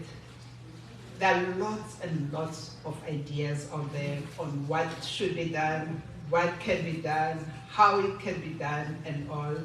And as one of my colleagues once said, that there's no shortage of ideas. He said, when it comes to ideas and policies, we have a Niagara Falls, unending. When it comes to implementation, we have the Sahara Desert. So there's no shortage. If you talk to our policy makers now, they'll tell you all these many ideas. They will even refer you to some of the articulated development agendas. We have at the moment the Sustainable Development Goals, articulated very vaguely because we try to accommodate everyone, we accommodate the universe. So all that will say, number one, poverty alleviation. But what does it mean? In the US, in Asia, in Africa, even, to a community, how do we alleviate poverty? Yes, it's articulated broadly to accommodate all, and my advice is take a chunk of it that makes sense to you, and you work on that chunk, and you make sure that you can deliver on that. In Africa, have you heard of Agenda 2063? That angers me. Not because you've heard of it. It angers me because the people who have set Agenda 2063, a 50-year development agenda, are people who the youngest is above 50. They won't be there to account to say that we've delivered, but politically they've delivered. They've got an agenda for that. So for me, my advice is let's take things in chunks, make them real, develop implementation plans that are realistic, look at them, revisit them, they're not cast in stone, adjust them. It's all theory from policy to implementation, but we don't do it. And I would say that those are some of the things that we need to do. Then next is developing policies that are not just driven by politics, but are evidence-based. What you are saying, Barbara, earlier on, what is it that we know that can inform our policies? Our policies at the moment are by chance. Somebody's interested in leaving a legacy, so they're going to develop policies around that. They're not based on any evidence that that's what's needed, that that's what will work, that has been informed by research or so. So that's the other advice I will give. And the last one is knowledge is power. Use knowledge. Don't just guess things and just work around that. We have lots of knowledge that's been produced, especially in this era. Google, ChatGPT, it will just be there in front of you. Just use that information to inform what you're doing. Thank you. Thank you. It's not just enough to keep gathering the knowledge, we must apply what we are acquiring. Very important. Dr. Njelisani, you've emphasized the importance of culturally attuned approaches to qualitative research. Can you speak more about what this means in practice and how you've applied this approach in your own research?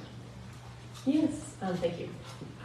So in essence, a culturally attuned approach is an approach that offers multiple ways for people to tell their stories in a way that resonates who they are and where they live. It is not copy and pasting an approach that maybe you learn about in your program here at NYU and you go to a local community and expect that to work. It's working with communities to find out before you start your research is what ways, how do they tell their stories, and how can we use that in the research that we do.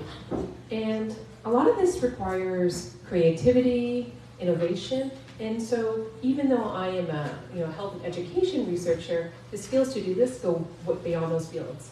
As our panelists were talking about in terms of the importance of anthropology and the humanities, and so I do urge all of you in thinking about your electives, how can you engage with some of those types of courses to really have a holistic set of skills that's going to be able to equip you to be as creative, as innovative, in addition to having those technical skills, from your core credits. So what this has looked like in the work that I've done in this culture tune approach, I had mentioned before the work working with disabled youth.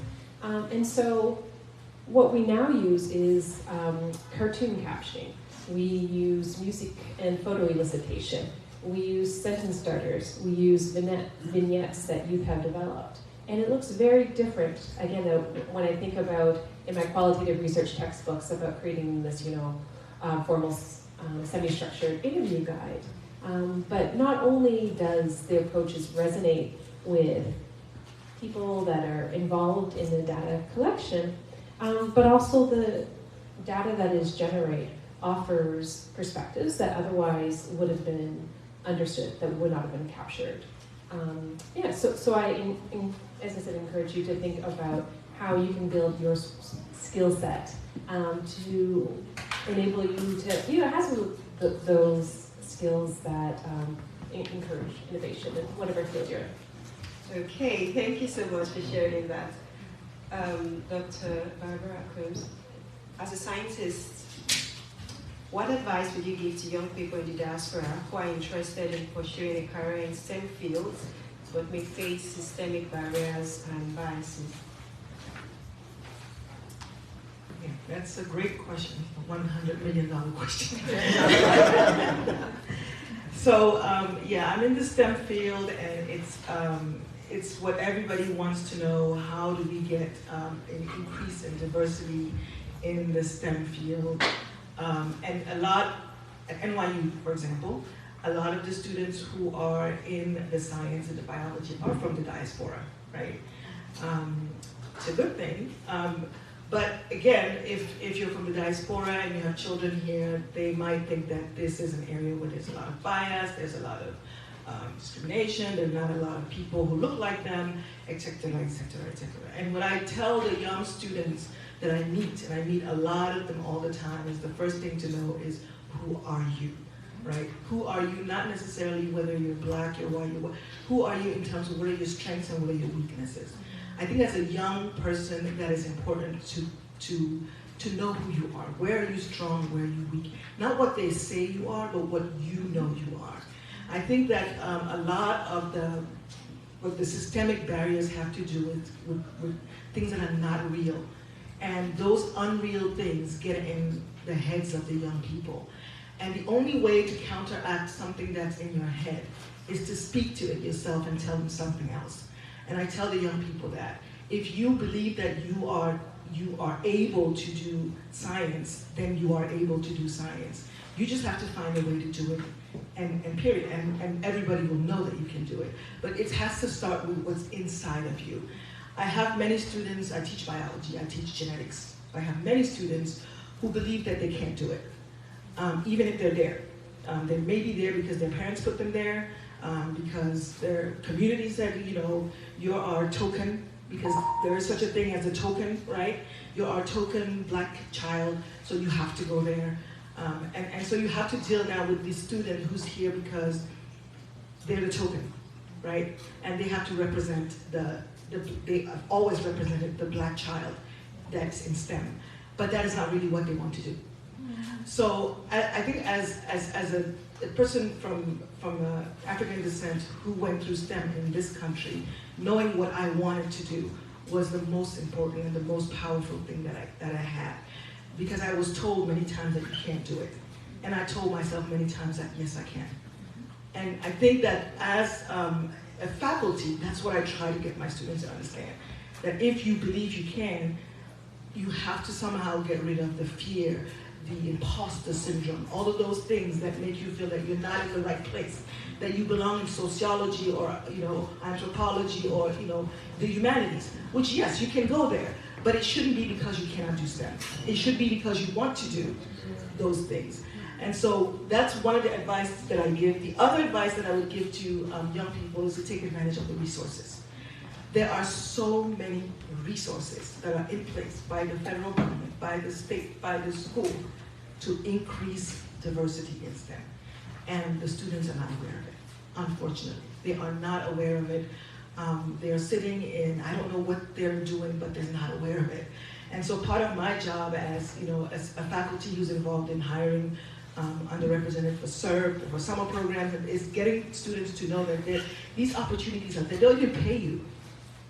Don't even pay you, just so if you could come and be involved in STEM. So there's so many opportunities. Get to where you are, look for the resources, they are available. But unfortunately, those resources are not, they're like in the fine print. You know what I mean? Don't tell them I said that. That's true. But it is. It's not written in like that. No, you have to look for it. Which is why you need to get engaged with people who want to do this or who have done what you want to do.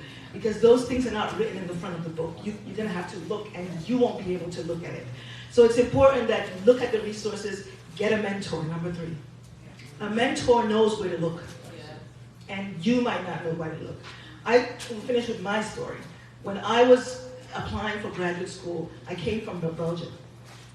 And so when I was applying for graduate school, I applied because an instructor told me that I could do it.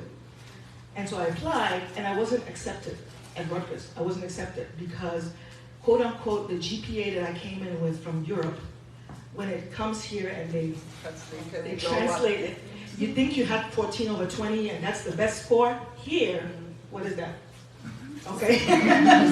Yeah, but over there I was the first. Literally, so I was proud of putting that there. But when they brought up, my GPA was way down, and I got rejected from all those schools. But my instructor, who is my mentor to today, decided to go find out what happened. And so she went to those schools, and she said, what is this transcript that I'm seeing with a 2.8 GPA? I'm like, I don't know. Well, it turns out that it was something from Belgium that was translated by West here into that GPA. And my advisor told me, well, you don't need to put all that stuff. Just put anything that's here because they're not going to translate it correctly. So she told me to redo the application and don't put what you thought was the best thing you ever did, right? Don't include it, which I didn't. And the next year, I got acceptances, scholarships, all kinds of things, right? And then I got accepted into grad school. So having a good mentor, they will see things that you as a young scholar will not see, and they'll be able to guide you. So I think that for young students who want to get into STEM, a mentor is very, very, very important.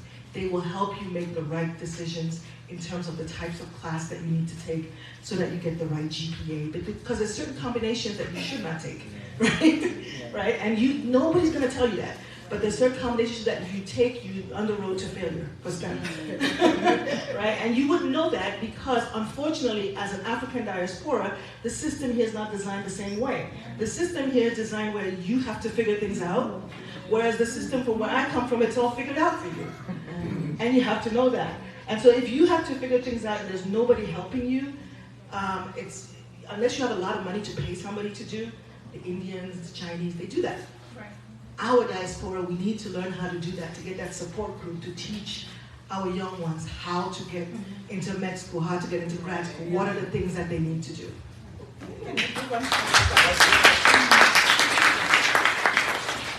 When you're talking, you really tempted me to talk about resources at NYU too. I work with administrators, students that are going to be administrators in student affairs also. And it was just in this week when we were talking, and they said they are not allowed to tell students that there are resources.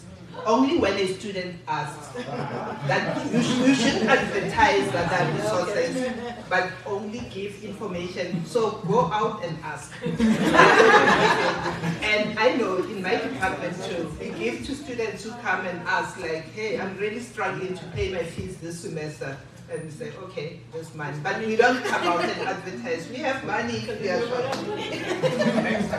This is really so important because we've been having these conversations among ourselves that you need to ask. So anytime anybody finds something out, they're sharing on the group. You guys, go and get the cutscene mail. Go and get this. Go and get that. So thank you so much for sharing. One of the things I really loved about this panel is how all of you have been so honest and open and sharing all these things. Please, can we put our hands together for them?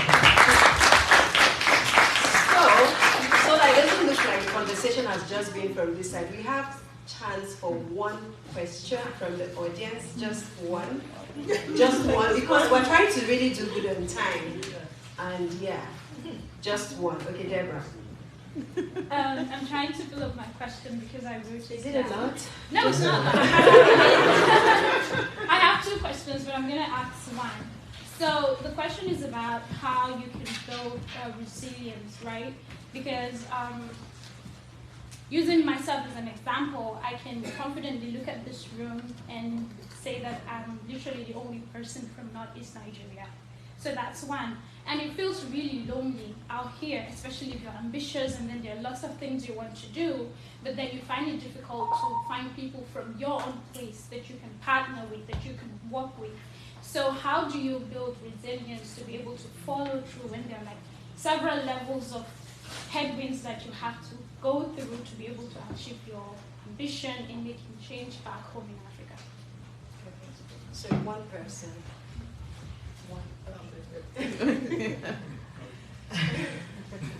You're not gonna like my answer though.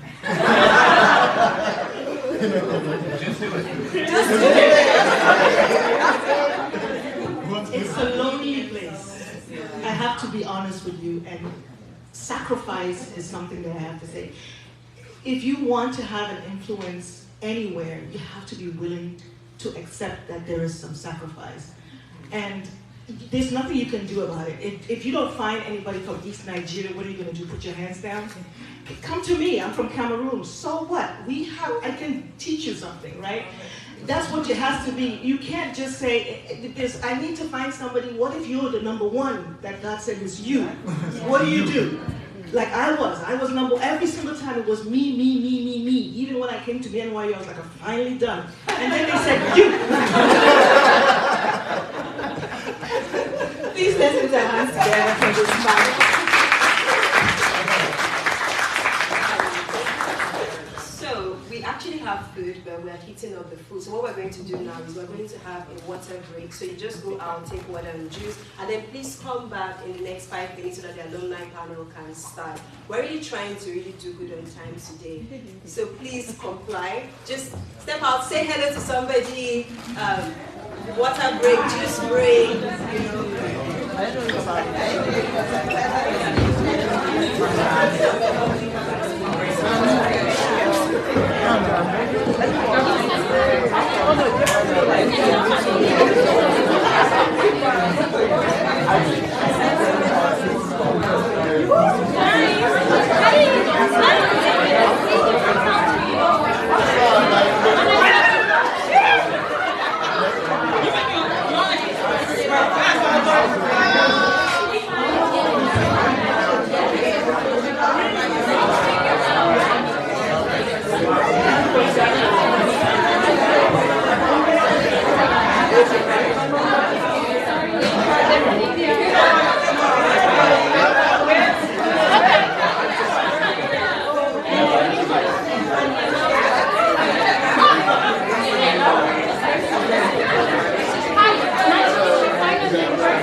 All these questions are like, I'm just like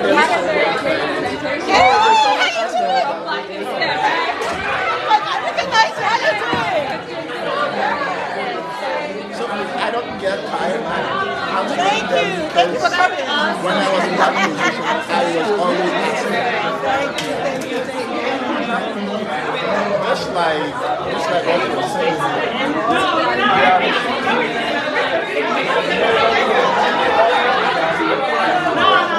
You have my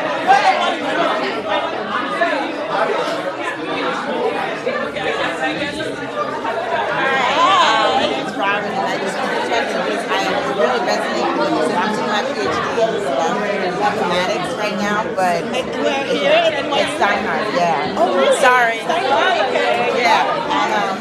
And when you said mentor and all that, and I was stuck on so many things.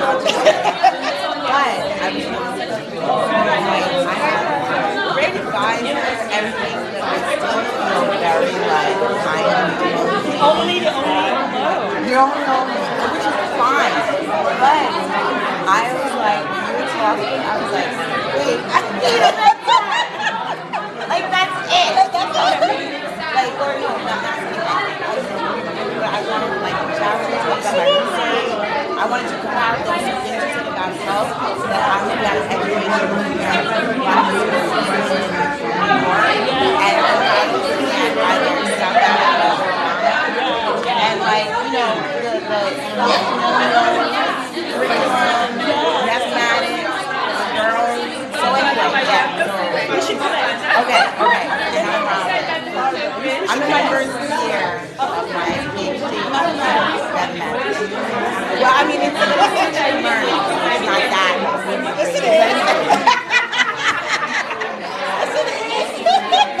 I know, but when you're in it, you know, like when you're in it, you don't feel like, no, we just started a group called Relaxing Study.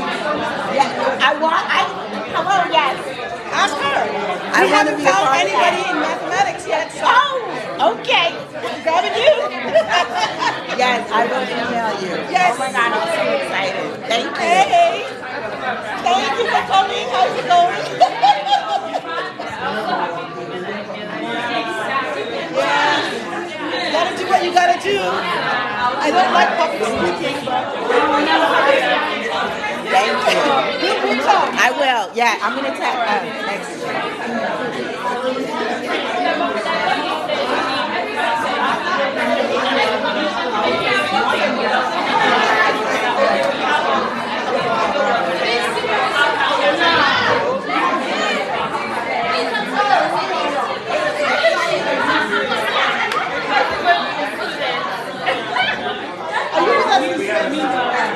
They're okay. They're okay. I just think that maybe the TAs need to be in person. They're not always busy.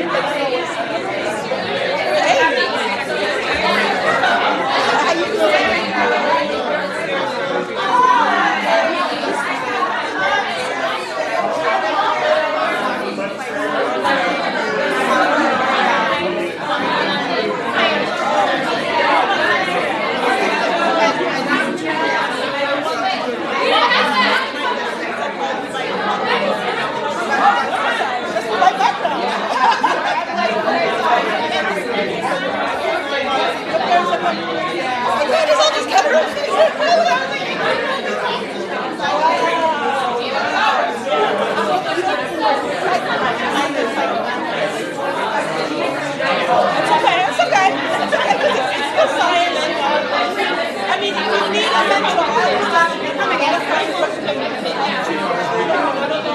We just started a book called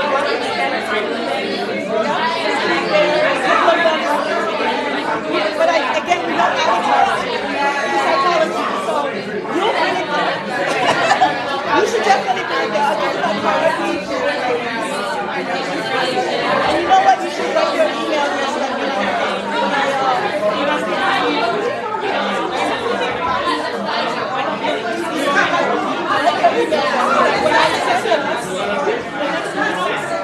I'll send you an email. For you.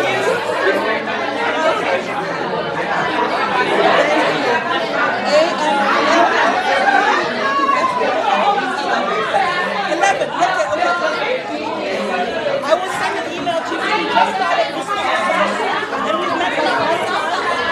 That's like all practice. No, it's even undergrad. Just to make sure that we have an increase, in the staff.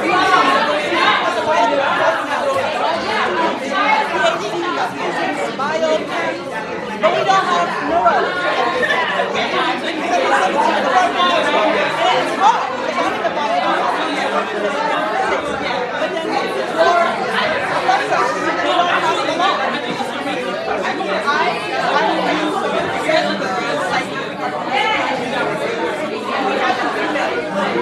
Okay,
guys are so amazing. Thank you.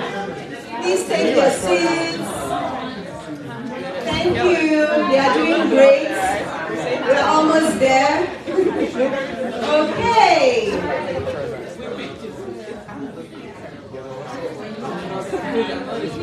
Please settle down. Thank you very much. Thank you, thank you, thank you. So this is the challenge we usually have. When we ask our people to come for these things, first of all, they come and they sit down very quietly. They are not talking. Then the minute we start saying something, to get everybody to keep quiet becomes a problem. So that shows you that we really love ourselves, right? We like to just talk to ourselves. So anyway, welcome back to this part of the event. And before we continue, I just want to let you know that who remembers the scholarships and immigrations webinar we had during fall last year? Please, no, don't even do that to me. No. You don't remember? Who did I organize Zoom meeting? Were you all not there? Who remembers the immigrations and scholarships webinar? Hey, thank you. So, that lawyer who spoke on that Zoom, I told him that we're having this and that he should come because I wanted you guys to have an opportunity to talk to him. So he's here, his name is Udoka. Udoka, say hi. So, once you are done, if you have any immigration question, run to him. And then Zolani wants to say something. He wants to give a comment before we move on to the alumni panel. Zolani, please come. You don't want to go? No, we want you to amplify your voice so that other people can hear. Okay. So we listened to the conversation and I think it was really empowering and interesting. But my problem is that some of these things, the people there, we talk about the leaders are not necessarily the politicians, sometimes are teachers, the professors, the people around us. Are they nice? Do they do the things they should be doing? You know? So I wanted to say this such that if there are people that are at that level that can have seminars, conversations, and talk to these professors, these people that should be mentors for us. Because we are here because we are the few fortunate ones to have the opportunity to meet some of these mentors, some of these professors. But a lot of people living in Ghana, Nigeria are not living because they want to come and learn something and go back and fix problems. They are living because they hate the people they studied under there. They are living because they hate the community around them there. And we are just few. We are in different sectors. We will not be able to solve all these problems. I have been here and I've seen the opportunities here and I have applied to some and I'm getting some and I'm doing certain things. And that is because of the help that I got while I was there. Majority of people do not get that help. So if we can get the opportunity to reach out to these people to do nice things, to coach and mentor people, to give people hope. Because it's very hard to get hope. It's very hard to get somebody to even motivate you to do something there. Thank you so much for sharing that. And now we're going to move to the alumni panel, which is going to be moderated by our Vice President, Suzanne. Suzanne, over to you. Hey, Suzanne! Hi, everyone. To start the alumni panel, I'll be inviting our panelists. So the first person I'll be inviting is Khadija Kamara. Khadija is a senior analyst. Khadija is a senior analyst at a healthcare consulting firm, business consultant, and a proud Sierra Leonean. She was a consultant for the Sierra Leone Economic Diversification Project, where SMEs in different industries were taught business fundamentals. Ms. Kamara developed strategies for these SMEs to improve their capacity, infrastructure, and overall profitability. Khadija has also been a judge for Sierra Leone's Orange Social Venture Competition and Entrepreneurship World Cup. Khadija is a public health practitioner holding a Master of Public Health at NYU. She was previously the lead epidemiologist for daycare COVID-19 investigations at the Palm Beach County branch of the Florida Department of Health. She has partnered with community stakeholders to implement a reusable menstrual pad program in Freetown, Sierra Leone that distributed reusable pads to over 1,000 women and girls. Recently, she partnered with Crow Bay community stakeholders to design and implement waste infrastructure by empowering youth to declutter gutters and dispose of trash through waste linkage strategies. This project decontaminated community lead contamination 100%. Welcome, Khadija again. Okay, next panelist I'll be inviting is Evaristus Ezekwe. Sorry for Okay, Evaristus is a data scientist with a passion for helping businesses harness the power of data to make better decisions and build impactful solutions, just like the faculty panelist, Professor Kun. Yeah. He has worked with startups, small businesses, and multinationals in Nigeria and the United States to help them leverage the power of data in solving real-world problems. He is currently a business intelligence engineer at Amazon, where he uses his data science, machine learning, artificial intelligence, and software engineering skills to build impactful solutions for Amazon and our customers. Welcome, Evaristus.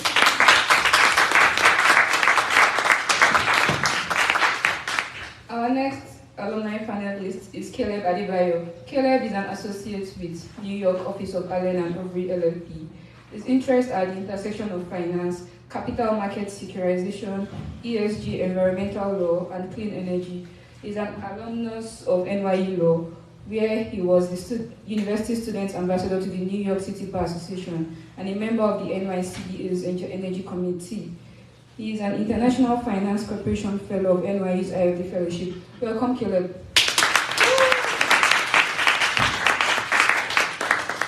Our final alumni panelist is a very, very important person to the AGSA community. Is Elizabeth Kalu. Elizabeth Kalu actually started the AGSA community, and she was the first president of AGSA. Yeah. Aside that, everybody loves Elizabeth. Yeah. Elizabeth is a social entrepreneur, tech enthusiast, and speaker. She works as a senior innovation manager in the financial security sector, where she designs innovative tools and products to support wealth-building opportunities for low and moderate income individuals. She's an alumnus of New York University School of Public Service, where she served in multiple leadership roles, including president of the African Graduate Students Association, chair of the Black Student Association, and a vice president of the Wagner Student Association Executive Board. Welcome, Elizabeth.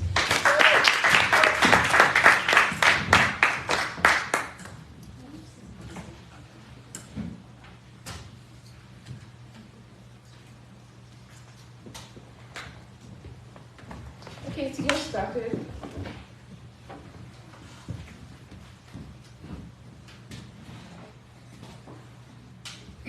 okay, I have some questions for you, alumni panelists. The first question is, young professionals in Africa and the diaspora want to position themselves for career success in the United States. What are the most important skills or qualifications for African professionals looking to build successful careers in the US? So I'll start from the left. Wow, this is such a valid question. Thank you, and thank you, AGSA, for the opportunity to be here. So I'll break this into two different levels, general skills and professional skills. Obviously, people have different professions, right? There are some, Dr. Thames, public health consulting, right? Social innovation, public health, and law, and all the rest, right? So for basic, one thing I'll say are some skills that I believe are very important are these: leadership skills, communication and storytelling, problem-solving skills, and networking skills. I believe that people can easily spot a leader when they see them. You can easily tell that Ugochi is a great leader because of the way she organized this event, she and her team, and how she's been able to lead her team, right? So when you're a leader and you keep developing yourself and you have those core skills, you will literally be able to thrive anywhere. You'll be able to go into any industry and tell your story, even if you worked your whole life in Nigeria. So those key skills: leadership again, networking skills, problem-solving skills, and communications and storytelling. Then when it comes to professional skills, I would say, and this is where a lot of people kind of fall behind, right? Whether it's someone on the African continent right now or here, it's very important that you do research. Do research into your industry and really understand what what the needs are. So where is your industry going? Study those trends. If they say, oh, in the next 5 years, data is going to be very important, obviously data is now. You need to develop data analytics skills, right? So beyond the general skills, just do a deep dive into your industry and really understand what key skills you need right now. Now, obviously, that really starts with you doing a skills evaluation on your own end and then bridging that gap. All right. Well, first of all, thank you all for coming. I'm so excited to be here. Can you clap for yourselves? It was raining today, so. So, listening to your question, I'd first ask, what is your idea of success? Each of us has our own skills, talents, things that we've been blessed with, right? And each of us have our own paths in life. So I would definitely highlight, what is your passion? What do you like to do? Because your passion will drive you in whatever you do. In terms of more hard skills, I talk about resilience, right? As Deborah had mentioned, it's not easy out here, We have to be resilient, especially in this system, in the corporate world, in the public sector, whatever it is. There's systems and barriers put that aren't helpful for us, but may be helpful for others, right? So acknowledging that and being resilient against those factors is really important. I'd also say listening to your intuition, that gut feeling like, maybe I should leave this job. or maybe I should look at a different industry. I remember for consulting, for example, for the longest time I wanted to be a doctor. Oh yeah, but I knew that I didn't really want to be a doctor. I was just Sierra Leonean, you know what I mean? So I knew what my talents were. There was strategy, there were business development, things of that sector, critical thinking, and that's kind of what led me to consulting. I was like, I wish somebody would pay me to solve their problems. And then a week later, I heard about consulting, and I was like, bingo, let's go, So, we talked about resilience, we talked about intuition, and lastly, I'd really like to talk about support. I wouldn't be where I am today without my support system. My friends, my family, and people like Juliet and Mallet who came out and literally give me my flowers. Thank you so much, because it makes a difference. We are not crabs in a barrel. They want us to think we are and we aren't. We can help each other go up, and that kind of leads into networking. We can help each other. Let's look out for one another. Let's love each other, and we can, take the world by storm. So those are some things that I would mention. Thank you.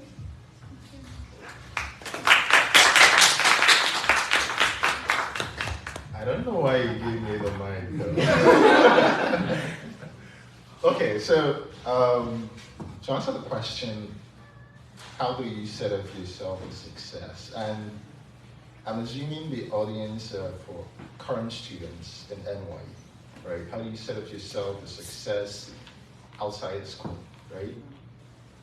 First thing, shout out to my professors here. Be friends with your professors. That is the single advice I'm going to give anybody in this room. And the reason for that is, where you want to go, your professors have taught people that are there. They have. It's as simple as, hey, I have this good student of mine. Can you hook him up to an internship, a job? It makes a ton of difference. And now, again, shout out to Professor Stojanovic. She's my very respected professor. At the point where I needed so much help in school, right? In NY, here, Center of Data Science. I applied for a teaching assistant position for a course that she was, the lead tutor in. And then as part of that engagement, she introduced me to her former student that was working at Google at the point, right? Now, the engagement from that led to a lot of ideas, a lot of exchanges, and of course, the position helped me pay part of my school fees. this was a simple, it just started as a simple conversation during office hours. Can I talk to you about some of the projects that I'm doing back home? And then from there we grew that relationship, right? So one thing I will keep saying, students, you know, the reason I keep hammering on this is we think that the solutions are far out. They are in the classroom, in the office hours. Those office hours that you don't go to, those are the places that you get to connect with your professor. Because I mean these things because I'm not giving you all the right answers you want to hear. I'm telling you what worked for me. So it might work for you, it might not. But this single office hour, right? That I went to this Professor Steinovich, and the second semester of my being in NYU was where I started talking to her about some community that I helped grow in Nigeria while I was back home, right? Where we help teach people about data science, machine learning, AI, and stuff. And then she was so interested, she recommended someone that was doing something, and this person works at Google at a point.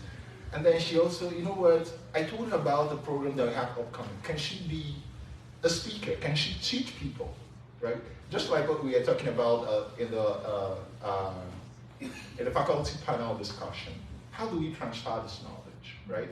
Look at yourselves as that bridge. You are the bridge between this well-read professors and some community that needs their knowledge. Now, in the process of bridging that gap, the reward for that is that you make so much connection with your professors that wherever you want to go, it's as easy as sending a simple email. So this is the summary of what I'll just say. Make friends with your professors. Thank you.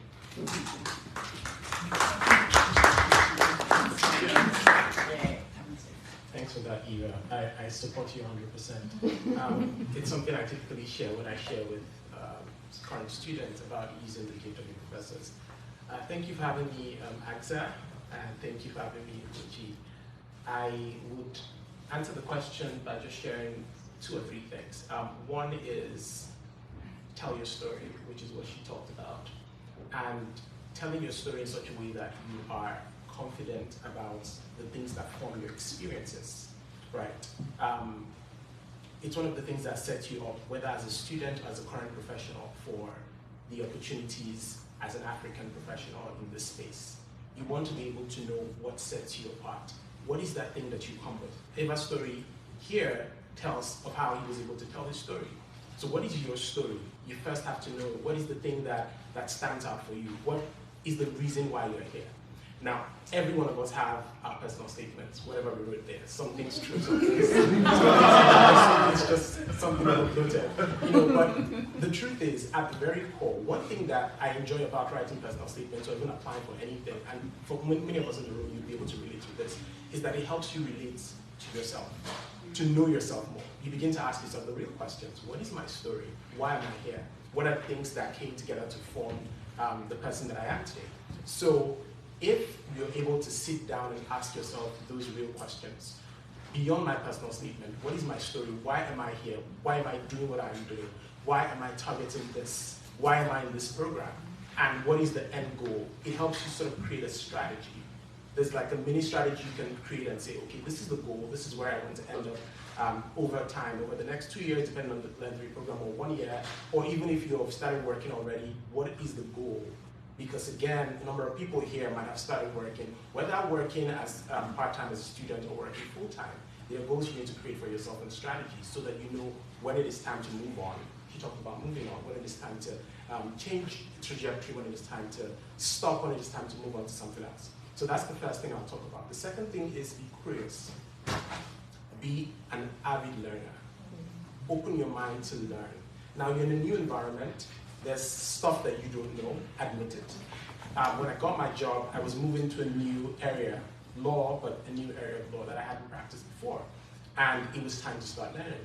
And I told myself that yes, I do have years of experience from Nigeria, not discounting it, because if you remember my first point, it was about storytelling, being able to get the things that form your experience and you use them here when having conversations. But again, understanding that there's stuff to be learned here and that the only way you can learn is to tell yourself that I'm open to this, I'm open to re-understand things, I'm open to realign myself to how things are done here, I'm open to learn these new things. Now, one of the things that got me my job was the fact that I decided to learn something new. I wrote a paper on something that I absolutely had no idea about before. And I wasn't thinking about the job when I was writing the paper, I was just curious. And it turned out to be the major factor in my interview that got me the job. So being very curious is very important. Yeah. And then I think the third thing I'll say is talk. You need to start talking about yourself. What do you do? Who are you? What are you interested in? I know we come from, in Africa, well, I'll speak for Nigeria because I'm very aware of how things happen there. We don't like to talk about ourselves. We don't like to talk about what we're doing. You know, if people don't have jobs, they will not tell you that I'm looking for a job right now. You know, I'm in between jobs. Here, it's like, oh, I'm in between jobs. Like, how are you telling me boldly that you don't have a job? Well, it's something you have to learn to do because that's how they know how to help you. That's how they know, okay, you're looking for an opportunity. You spoke about, you know, the things, Professor, which is why I say I agree 100%. I had a professor who, very amazing man, taught us environmental law. And what he did was that he set out special times for all the students in the class and had breakfast with us in groups. And at the breakfast, he was asking us, what are you doing for those graduating after graduating? For those who are still in the program, those who are doing the 3-year program, what are you doing during the summer? A number of us at the table told him we had something. One guy said, I don't have anything. And he said, reach out to me, I'm going to put you in touch with someone so you can do something during the summer. That's how much these guys are able to. But what happened is that he created the opportunity for us to talk about ourselves and what we're doing, right, and what we're interested in. But some of them would not create the opportunity. So you have to talk about it at events. You get to meet someone. Oh, what do you do? Hi, I'm this and this and that, and you know, this is what I'm looking to do. This is the space I'm in. I'm open to exploring opportunities here. It always helps. So these things set you up, whether as somebody who's a student looking to get into the field of work, or as somebody who's already working, because sometimes you want to pivot, or you want to do something better, or you want to find a mentor, and it's in that space of talking about what you do that you're able to find one. Thank you. Thank you so much, guys, for the insights. I'm particularly interested in what Liza mentioned about networking and what Caleb and the baristas talked about with talking about to your professors. Personally, my professors have actually helped me a lot. I mean, one of my professors is sitting here, Professor Kuhn, and I remember when I did a project with him then, machine learning project, he told me, you can sell this. And I never thought of it, even though I didn't go through with the plan. But the fact that he told me like to sell this solution at the time, and I never thought of that, like it was really insightful. And I started looking into more things I could do. So with respect to networking, it's going to lead to my next question. I know so many people say network, but you don't talk about how difficult it is to network. Some people have social anxiety. Some people don't know how to like present themselves to people, like what Caleb said now, tell your story. Some people don't even know how to tell their own stories. So my next question for Liza and Caleb would be, are there any specific challenges that African professionals might face when trying to find work or advance their careers in the US? I mean, I just talked about networking now, the challenges in networking. And how can these challenges be overcome? How can they leverage their cultural backgrounds and unique experiences to stand out in the job market? Great question. Thank you. I'm just going to put this so I don't forget some points. I know that there are definitely several challenges that professionals, well, African professionals in America would face. And I would say, think about it like a tree, right? The main root of it is identity crisis. A lot of people don't know who they are. Right? And it affects literally every single thing. You can plant me anywhere in the world and I'm going to thrive. And I know that for sure. I would always say my identity comes from, my core identity comes from who I am in Christ as a Christian. So that is where I take my boldness from. So anywhere you see me speaking confidently is because I am deeply rooted on that end. So my question for everyone here today, what thinking about is, who are you? what is your identity. Because until you understand what that root is, again, think about a tree before you even go to, like, obviously the stalk and then the branches and all the beautiful flowers that will bloom out of it. You need to understand who you are. The next major challenge is communicating your story. We're coming back here. And I'll have to give it up to, like, for me, when it came to, like, looking for jobs, right, my goal was to get job offers before I graduate. I got 2 before I graduated and 2 after, right? And I would say it's very important to plug into community, right? Before I even go to leveraging your story. I know a good number of things, but I'm never the kind of person that will say I know it all. Even in that thing I know, I'm like, please, I want to hear your own story so that I can learn from it, right? And that's also part of curiosity, what Caleb talked about. These are like things that you have to be very intentional about and, you know, go out of your way to make it happen.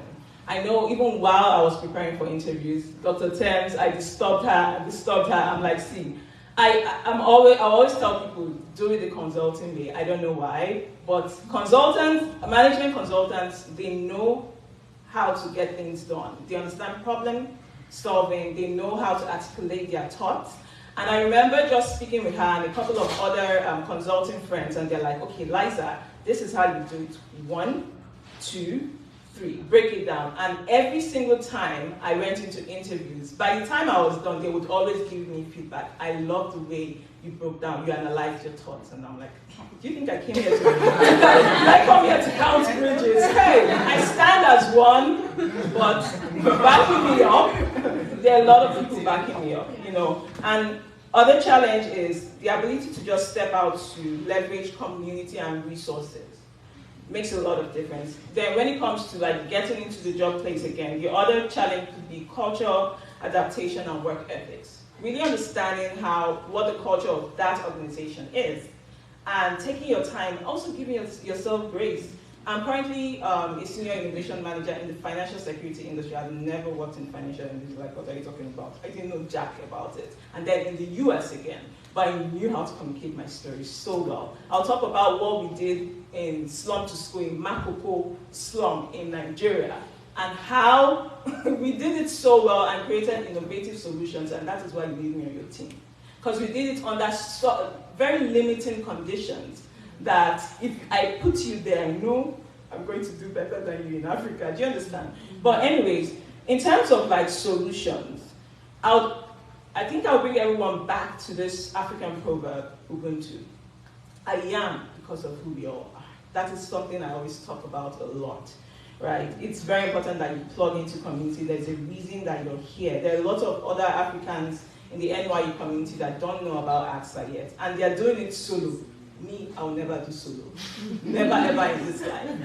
What do you have in your bank account? Oh, not bank account. What do you have in your talent bank, in your social bank, you know, all of that? Can I tap into it? I'm not afraid to you know, try and tap into community and leverage community and also add value to that community. It's not just collect. Yeah. The other one is understand your story and learn how to communicate it effectively. Again, I'm coming back to this because I know that the moment I was able to understand, first of all, my identity and then connect that to my story over time, right, it made a lot of difference. And in line with that, start building your personal brand, please. Yep. I beg you. Because I know Caleb, definitely, Gochi, you can speak to this. I would always say, I was not brought to this world just to keep quiet. After God invested in this beautiful baby girl, you want me to keep quiet? You know, you have to tell your story. Start building your personal brand. Social media has made the world flat, right? So there are a lot of ways you can start talking about things that you do, one day at a time on LinkedIn, another day on Instagram. Share your story at NYU. There are a lot of people that will literally catch the fire when they see, oh, because Mira was able to do it, because Maggie was able to do it, this is my call. I can do it too. Then the other one is, as an international in a new country, please learn to think 10 times ahead of your peers. Yes? Yes. That is how I thrived at NYU. how can NYU, I'll have to call it out, NYU Wagner be having a career fair in the spring of a year when, so interestingly, the specialization I did was social impact, innovation, and investment. And I noticed that a lot of people in my specialization, they would always apply for jobs similar to MBAs. And MBAs start recruiting in the fall. So if you're smart enough, you not wait for Wagner because they're dragging their feet. As an international, I'm like, hey, bam, please. I have to think ahead of time. How can I start? Literally, the summer, August 2021, I graduated in May 2022. I already started having coffee chats with NYU alumni in August, like the whole summer of 2021. It was like back to back to back to back. It was a period of capacity building for me to be able to get to my next goal. So I'm just going to pause here. There are definitely a lot of challenges, but there are solutions all around you. So it depends on what you're going to do with those solutions. All right, thanks, Liza. You said a number of things that I was going to say, but I'll highlight some of the problems that are peculiar to, I think I have one or two people from the law school here that might be peculiar to people in the law school and somehow spills over to also other schools at NYU or generally international students. First, with the law school, we have typically international students do not do the program called the JD. That's the Juris Doctor. Now that program is for law students who want to do the entire law program. So they don't have a law degree before they come to do the law program. And typically people that do it are those who are from here, not international students. So international students do the LLM, which is the Masters in Law. Now, what happens is that when we both finish our programs, there's a preference for JDs. Now, the market is looking for more JDs. You see job requirements, it's like, I have a JD and 5 years experience, I have a JD and 2 years experience, and you're wondering where does it come in for the LLMs? So the LLMs have historically had a challenge with getting jobs in the US market over time. And it's just been really hard. So people come here, spend all of their money, tens of thousands of dollars to go to school here and finish, and there's no job waiting for them. The market is not ready for them. The market is not even looking for them. And so this is one of the first challenges that students have faced, and I'm sure it might come in some other form in other schools, where the international students are not as prepared as the students who do their program completely here, who tends to be from here. And so for an international student, many times to have that job, because the job security in the JD program is amazing, truly. It's a 3-year program, and from their first year, firms are knocking at their doors, literally begging them to accept. They're having 5, 6, 7 offers for summer programs, and then from the summer programs, they get acceptances. But it's a 3-year program with over $200,000 sometimes spent over the course of the program. And so you're wondering if, and there are Nigerians who have decided, you know what, we will die here. We are going to do the JD, right? And you wonder, how do you raise $200,000? Some people have put their life on the line. It's like, we will do this thing, we'll take loans, because we know, 99% chance, except you're just a thoroughly bad student, 99% chance you will get a job after the JD program. So they know that they'll get these high-paying jobs, right? That's paying them, hundreds of thousands of dollars every year, and then at least they'll pay their loan back before they die. So, it's sad, but it is the reality, and that's one of the first problems. Now, the second one is the problem of access. I say this in respect to, again, the law program. This is something peculiar to it. It might also be in some other programs. Now, there's a career fair called the ISIP in the law school, and there are other career fairs across different schools. What happens is that law firms are allowed to look at your resumes and sort of set up interviews with you. But for you to even see, the law firms you see depends on where you went to school, and the bulk of Africans went to school in Africa. So those who schooled in the UK, in the US, in Europe, they have access to like 15, 20 interviews because of where they schooled. Now those who schooled in Africa, sometimes it's just like 3. And like it's there on the portal, you cannot apply to more than those 3 because it's not even showing for you. So you see only 3 firms, because only those 3 firms are willing to accept a background in law from Africa. So already you do not have access from that point. You are already at a disadvantage. And so international students, when we are gathering and saying we're international students, we're not the same. The guys from Europe, the guys from Latin America, those guys have opportunities that you cannot begin to think of. So it means that for you to get access to those opportunities, you needed to have school, done your undergrad in the UK or in somewhere outside Africa. It's like Africa is something of a taboo when it comes to recruiting. And this is a serious problem. Now the third problem, which is a significant one and affects more than Africans, is the visa problem. This is a problem that I'm glad we have an immigration lawyer because I don't know the solution to this one. It's a significant problem that we should be talking about as often as possible. This is the season right now. Many of you have friends who have shared either good news or bad news. I have friends, and I've heard some good news, but I've also heard barrage of bad news over the past couple of weeks or days saying, oh, I didn't get it, what do I do? They're trying to make plans, do they move us here, will they not move us here? And they're in that state of uneasiness. They don't know what comes next, they're uncertain. It tells them you have to leave the country in, 60 days? It's a big problem. And so even when you get the job, your mind is going, okay, what next? How do I, what if this H1B thing doesn't work out? Right, so these are some of the challenges. Now, in terms of solutions, the first one I'd say, something that Eva and I were discussing before the session started, but I chose to call it something, or I choose to call it something. I call it pathways, creating pathways. Now, this one falls on those who are currently in these institutions. Either you're working, of course, everyone on this panel here, or anyone in the audience who's working, whether at a school or wherever, an organization, or even those in school. Now, what do I mean by creating pathways?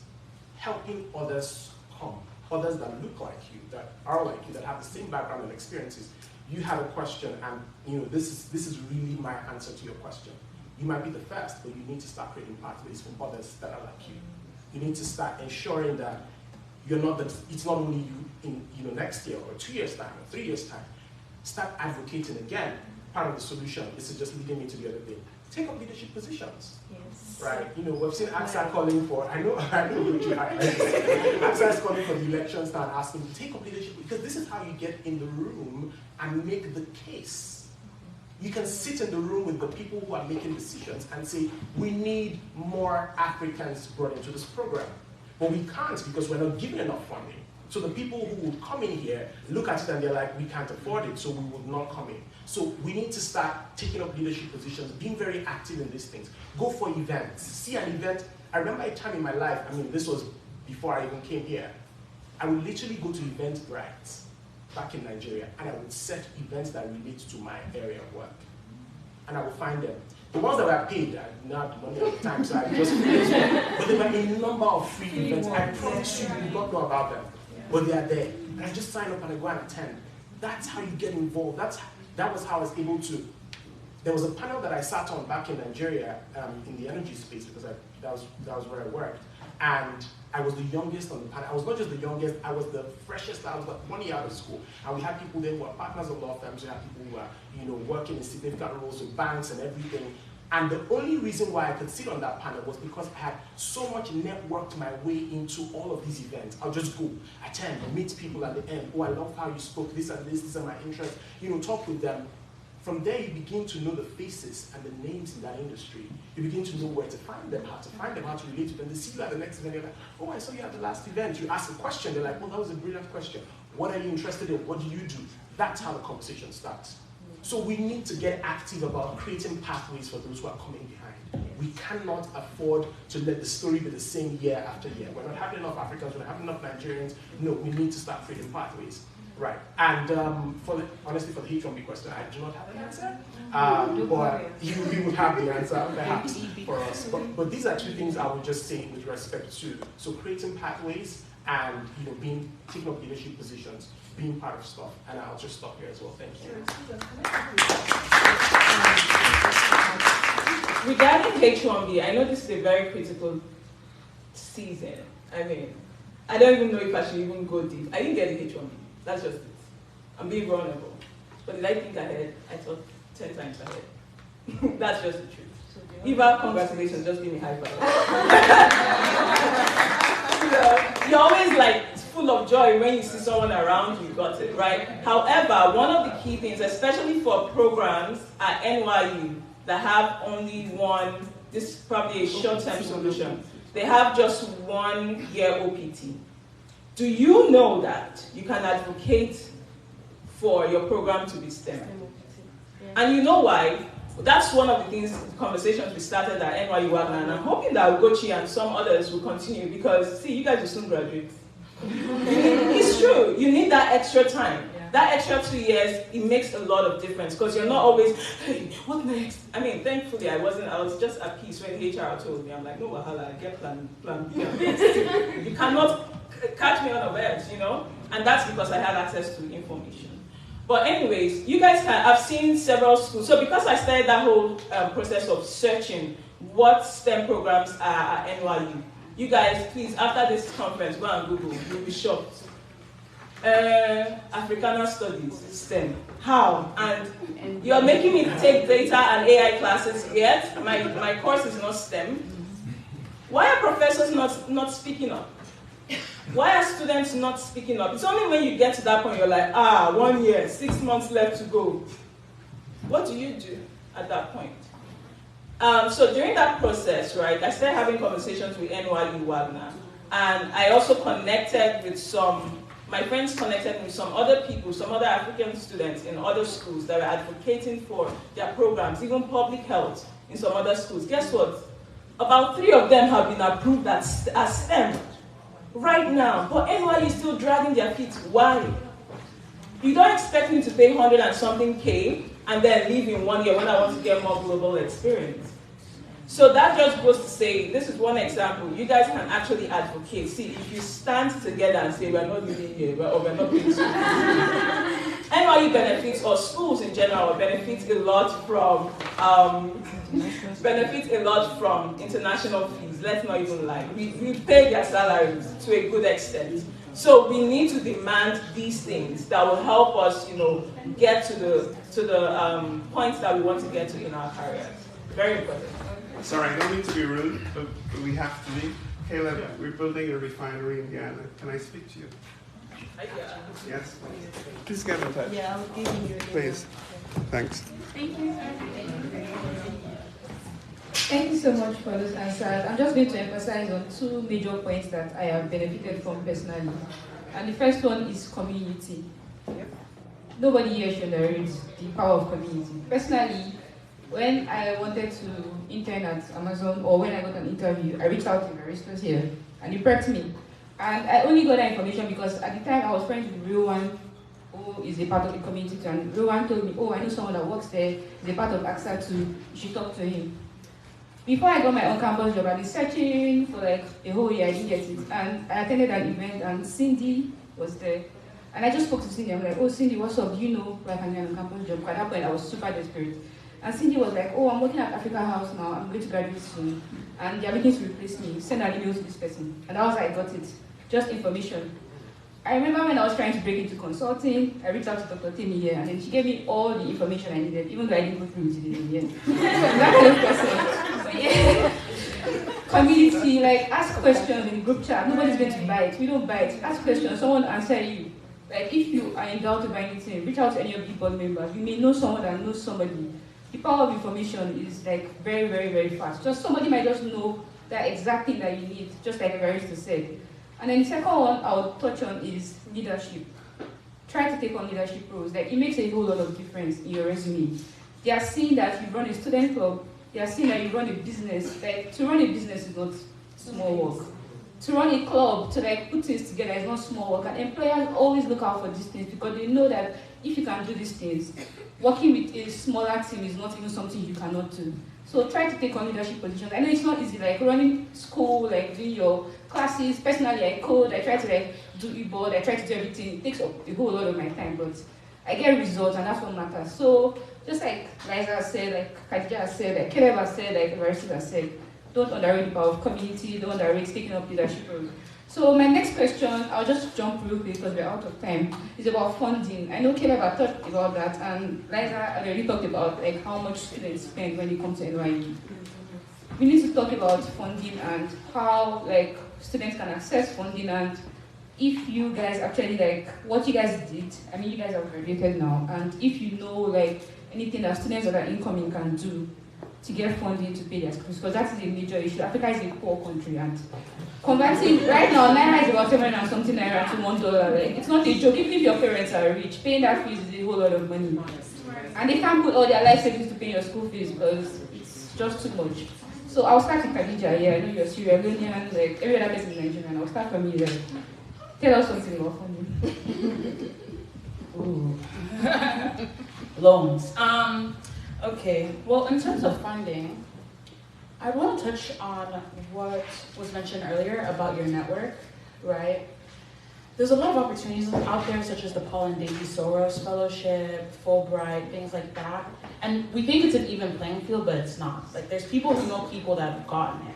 So I would encourage everyone to look into your network. What did they do? Like, people that you aspire to be like, what did they do to get funding? And if they've gotten into that type of funding, can they help you? Can they read your papers? Can they tell you somebody who can read your papers? So that's kind of what I would advise in terms of networking. And then also, another point on networking, because that's a large part of funding, is not just reaching out to people when you need something. Like, just say hi for high's sake, you know? Hi, thought you look cute. You're great. You know, just to be nice. So it's not easy getting funding, but it's possible. And just believing in yourself. I know it's difficult, but you can do it. So. I feel like this should go to Eva. Okay, give it to Eva. Very knowledgeable. But I'll just speak from my experience. So there are different angles to leveraging funding. And I would say it's very important that, I mean, obviously most of us here are students, but even for those coming after you, it's very important to do that research before you enter. Yes. And understand that the fact that it is NYU and your friend got full funding doesn't mean you get full funding. Yep. Your friend got full funding for a master's in engineering at Tandon. But guess what? NYU Wagner may not necessarily even have that level of funding, right? You want to study public policy. So it's very important to do that research, to understand what schools in the larger ecosystem really have funding to give, especially minorities. The next step is please ask for money. Because I would say more than half of my tuition was covered because I asked for money. I did not allow financial aid rest. I'm sorry. Because, I mean, I have my own personal story and there are tough times and all of that, but I already knew that. I told my dad that it was time to leave. And he's like, okay, you understand how the economy is? I'm like, don't worry, I got this covered. You got it, and you enter, and you understand that $20,000 is not 20,000 naira. You know, so these are the realities. Ask for money. There is funding in every department, even though obviously there are some schools that have more funding than the others. The other is, maybe if I'll speak on loans, because me personally, I was not led to take a loan. However, I like an institutional loan. However, there are some people, again, community, vulnerability. I remember speaking with one of my high school friends, and he's like, Liza, $20K, no be 20K naira. Why are you keeping this to yourself? This guy went ahead to raise funding for me. I didn't send myself to school, my community sent me to school. There are people that are part of AGSA that say, Liza, don't worry, we'll cover your costs. I'm not going to mention names, but these are the realities. That's how I was able to finish at NYU. If your papa be Dangote, no problem, you know, or $10, you can fund your education and live in the $4,000 buildings without even blinking, right? But the majority of us have these funding issues. And I think it's high time for us to start speaking up about these issues, because it's very important for NYU to understand what pain points that Africans, for example, face. You cannot have an Africa House and not go deeper to really understand the demographic, the African demographic in terms of students, and understand what their pain points are, right? Do those one-on-one interviews and hear from them to be able to create sustainable solutions, funding solutions. And I'll give you one example. Funding solutions it doesn't necessarily always have to be scholarships, right? There are some institutions, like for example, I know Wharton Business School or some other schools, right? They have loans to give to their students, and they're like, okay, we're going to sign a contract, this is the agreement, when you're done so time, you pay back. And as a diligent person, you pay the money back, you're not running away. So there are also those opportunities. But yeah, I'm going to stop here. You did it again. Okay, so the issue of funding, I want to address it in three different audience, because I believe this issue is a recurrent issue, but I hope we're going to get to a point where it won't be a problem. That's what I want to see. So the first set of audience are the ones that want to apply to NYU. That's one. The second set of audience are the ones that just got admitted like a few weeks ago, and they are worrying about funding and stuff. So that's two. Then the third are the current students. So I'm going to try to address these three categories of students. So the first students are the ones that are thinking of applying. First, do your research. Thorough research. Now, as much as you are thinking of the school you want to go to, think of the program in that school. Yes, NYU is a great school.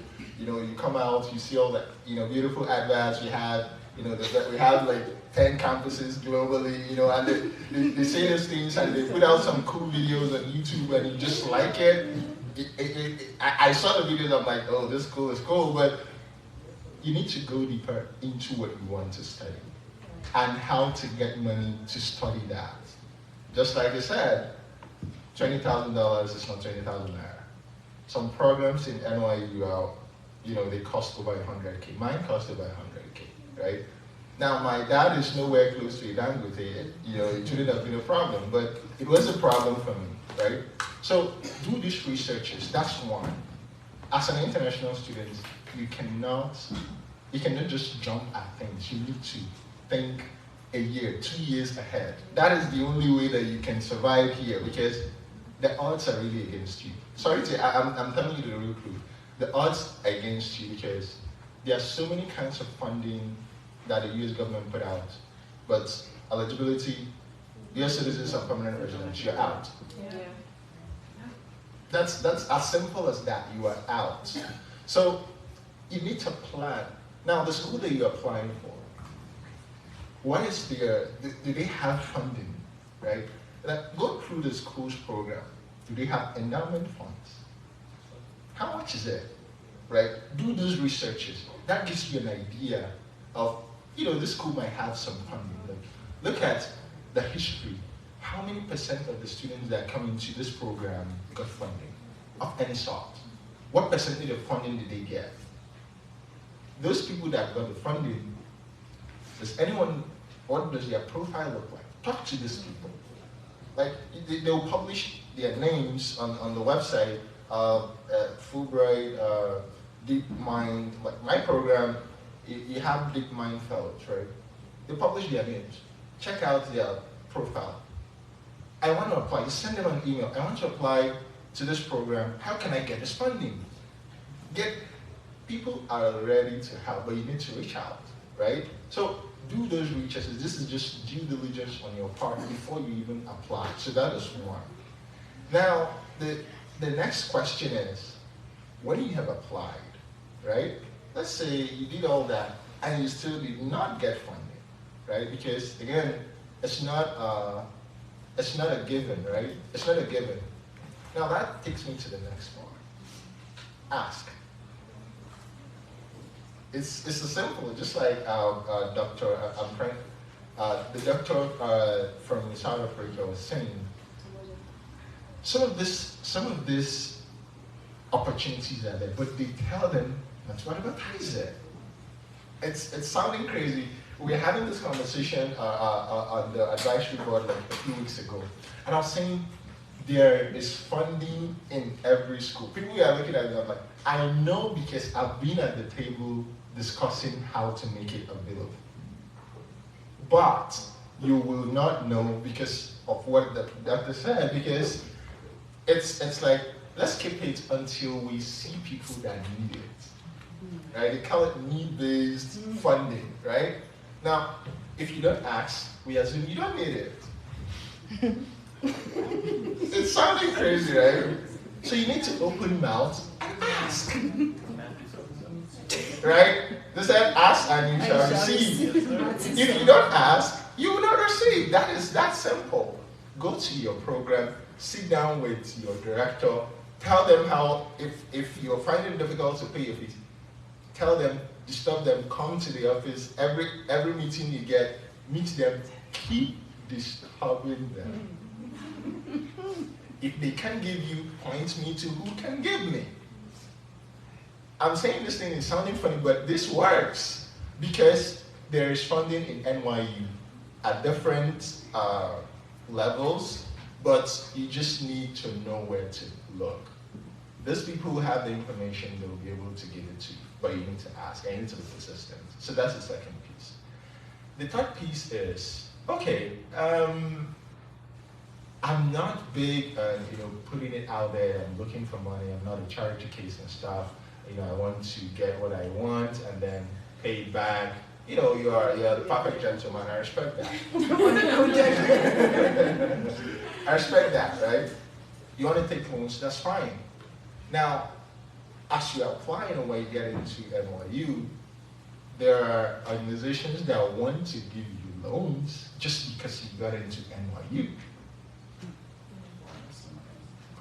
Some people, it might be weird, but I didn't know about this when I was trying to apply for NYU, but when I got the admission, just like most people got in the last couple of weeks, and they are now in the funding stage, trying to figure these things out. I was just having a conversation with my friend, and they're like, oh yeah, there's just, he just mentioned the name of one company, Project Finance. This is not an advert, but it works. They gave me a loan. I'm still paying it back, but So I started researching this thing, and they have specific programs in specific universities that they fund, right? And they're willing to, fund you to the extent of what your program covers, like tuition and books and expenses and stuff. But it's very significant. Like, when I saw it, I thought it was a scam.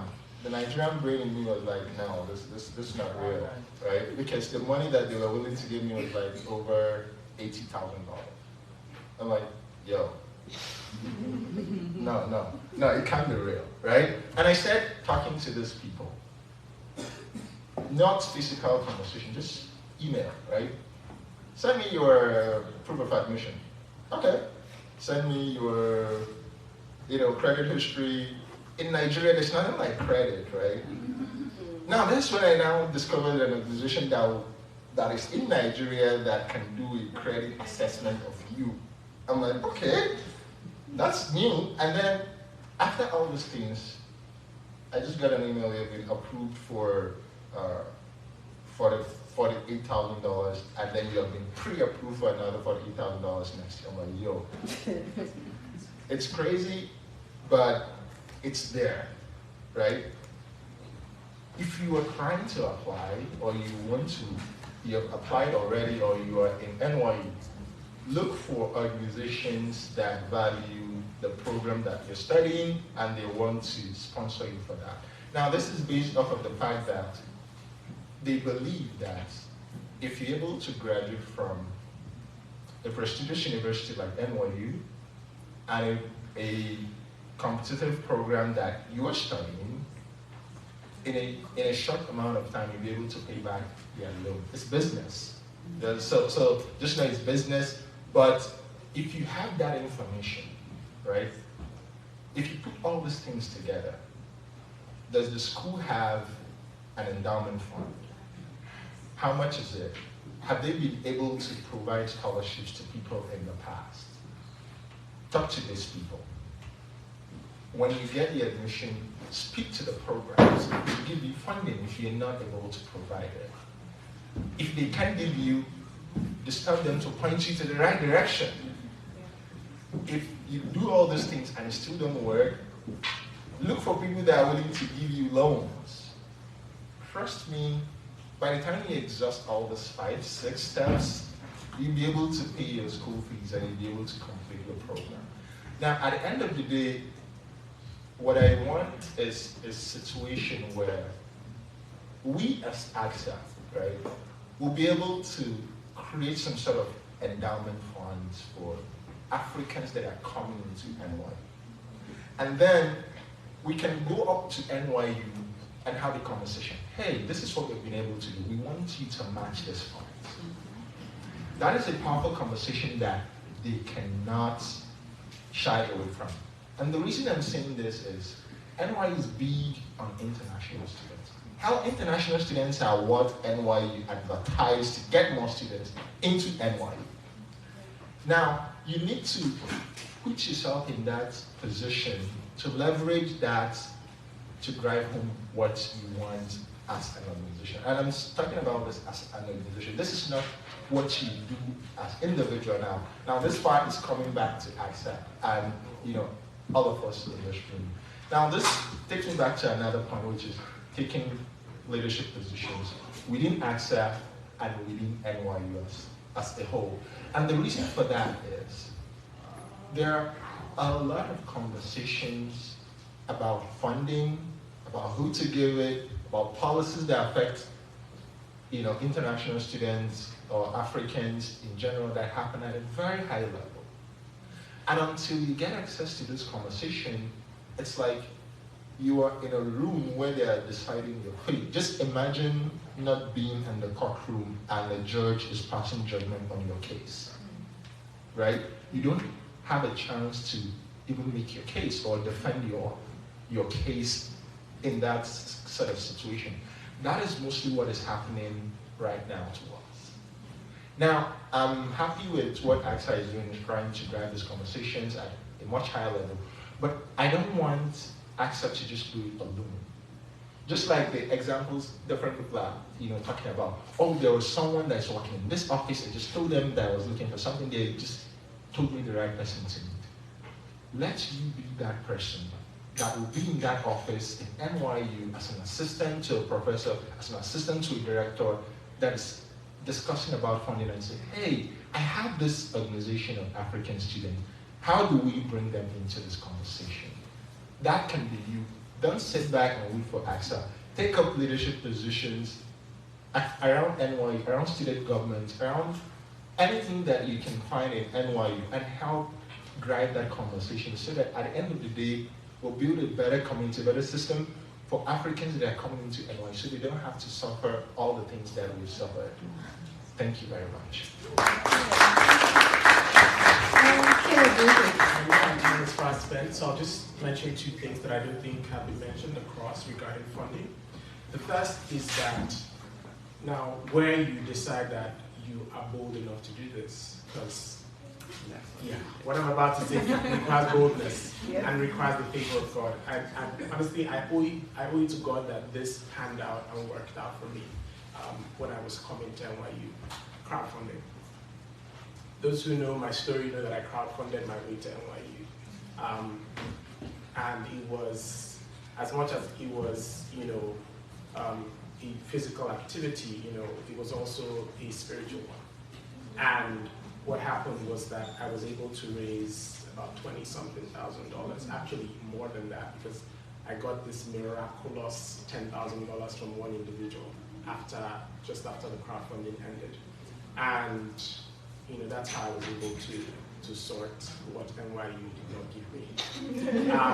So that's something you can explore. And there are, Aramide was somebody who inspired me to do my crowdfunding. She's a Nigerian lady who crowdfunded her way to Harvard. for an education program. I spoke with her during the period, just trying to get tips and trying to just understand the process, and she has videos on her YouTube. So anyone who comes to me to ask, I say, you know what, go watch around these videos, and if you still have questions, feel free to ask me. So that's one thing you can also consider. Now, I'll do a sub-note on, or a footnote on loans, that as much as possible, research the loans before you take them. Loans are, like, there's nothing bad in taking loans if you have to, but as much as possible during this period of, you know, what the economy is facing with the Fed raising rates every 2 business days, try not to take floating rates interest loans. Try to take fixed, just so that you don't see your interest rate rising every morning. Just like, oh, the Fed raised it again, now your interest is, you know, 2% higher. You know, it's something you don't want to have to deal with. So try to take fixed, so at least you know what you're going to be taking over a long period of time. So that's my first point. And the second point is, with respect to funding, the second point is, yes, you do have to take a loan. You can, and this applies to only those programs that are 1 year, and please do your research. I'm very sure that it applies to the law school. I don't know about the other schools that are 1 year programs. For 2 year programs, you only work in your final semester. The fact that you do not have to pay for your second semester before you graduate. The fact that you can settle your first semester and go ahead to do your second semester. Because once you have settled your first semester completely, you're allowed to register for your courses and nobody will disturb you. The only thing is that you won't be handed your diploma until you finish the payment, right? And that's something you can do at your pace after graduating. Especially when you get a job, you can then pace it. It's what I did, right? And it works. The beauty of it is that you are not paying any interest. You are paying only the actual sum. So you don't have to bother your head. You can literally, you know, pace it over a number of years and pay it without stressing yourself. You can do it for your last semester, and for those in 1 year courses, of course, your last semester as well. But please do your research to be sure that it applies to, and I think it does, because it's the financial office that takes care of payments, not the school itself. So these are the 2 things I thought to add. Thank you.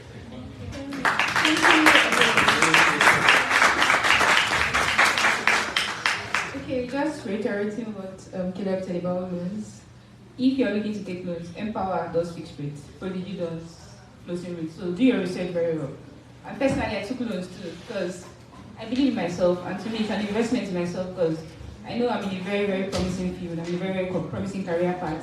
I tried, well, like I said, reach out to the school, ask for more money. I tried all that, they didn't give me more money.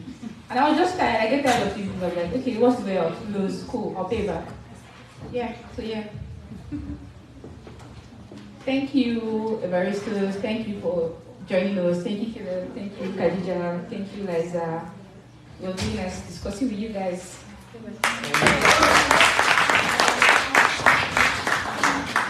Thank you, thank you, thank you, thank you. Was this amazing? Was this amazing? Did you get the information that you wanted to get? So still speaking to this whole issue of funding, so you know that you have access to scholarships, you know that you can take loans, you know that you can crowdfund. In fact, my own stay at NYU, quieting down, thank you.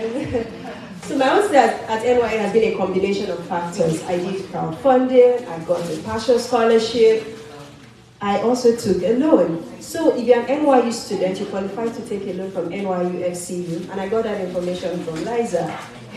So you see community. So when we're asking you guys to, you know, meet, join us, get involved with what we are doing, we're not just, you know, trying to be all up in your faces, because we've seen that when you have access to information, it makes things really better for you. And so this brings me to announcement. If you have really liked what you have seen here today, if you've liked the fact of what the AGSA is doing and all of that, do you want this to continue? If you want this to continue, we can only continue if we get involved in leadership. The way NYU works is, if people do not apply for certain elective positions, the club is not going to work in the next year. That's the end. And so now we have put out a call for election, and as at the last time I checked it some days ago, nobody has applied. Why?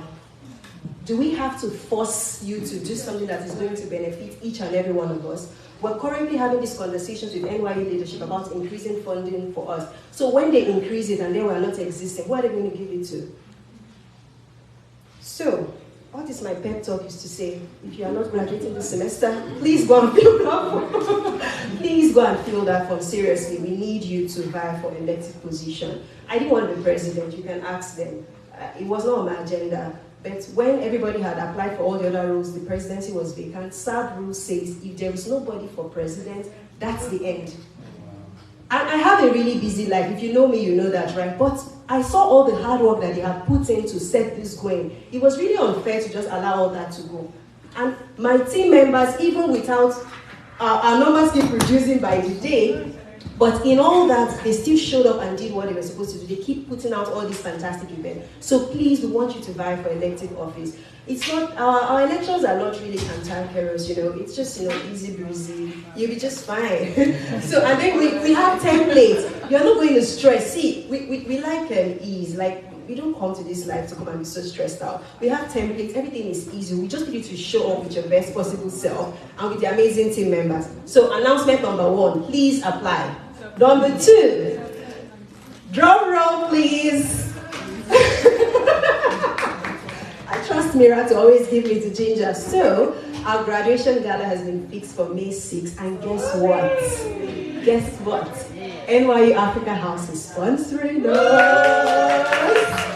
So, what this means is, show up, you're not paying a dime this time. Last time you had to contribute and all of that. Show up, we have really planned for you. My team members are just amazing. Shout out to the E-boy. We planned amazing stuff. And so get ready to come in your touch of African glam, ladies.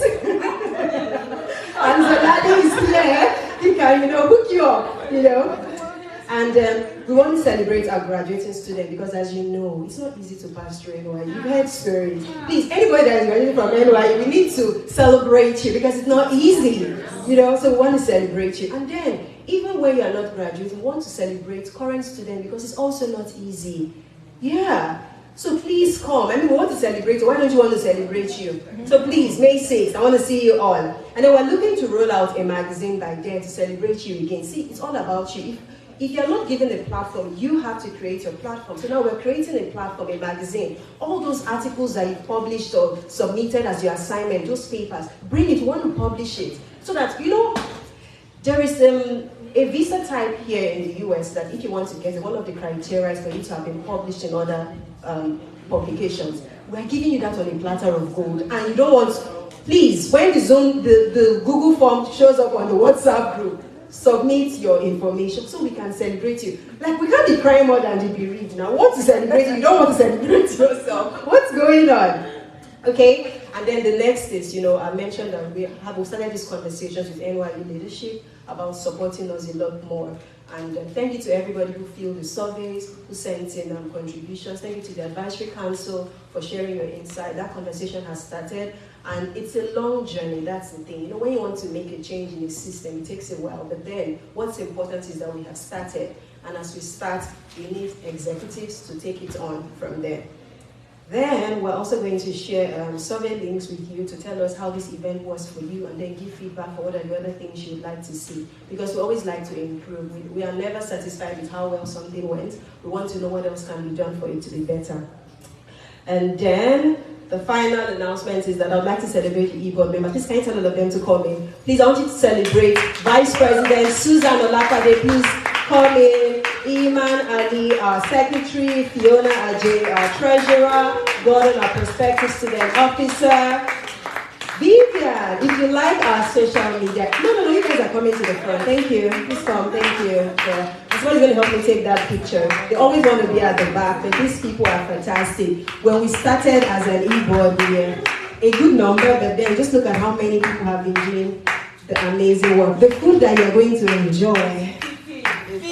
It's So, putting faces to the names. Okay, let me just allow you. My name is Iman Ali. I'm the secretary. And you're from? And I'm from Somalia. Oh. Hi, I'm Fiona from Ghana. Yeah. I am the treasurer. Hey guys, my name is Gordon, and I'm the VP Prospective Students. Just Prospective Students, right? Bless them all. And I'm from Nigeria. Yeah, well, and he put on a I have time for always us. been the only boy in the family. around me, so. Hi everyone, my name is Vivian and I am the Media and Communications Lead.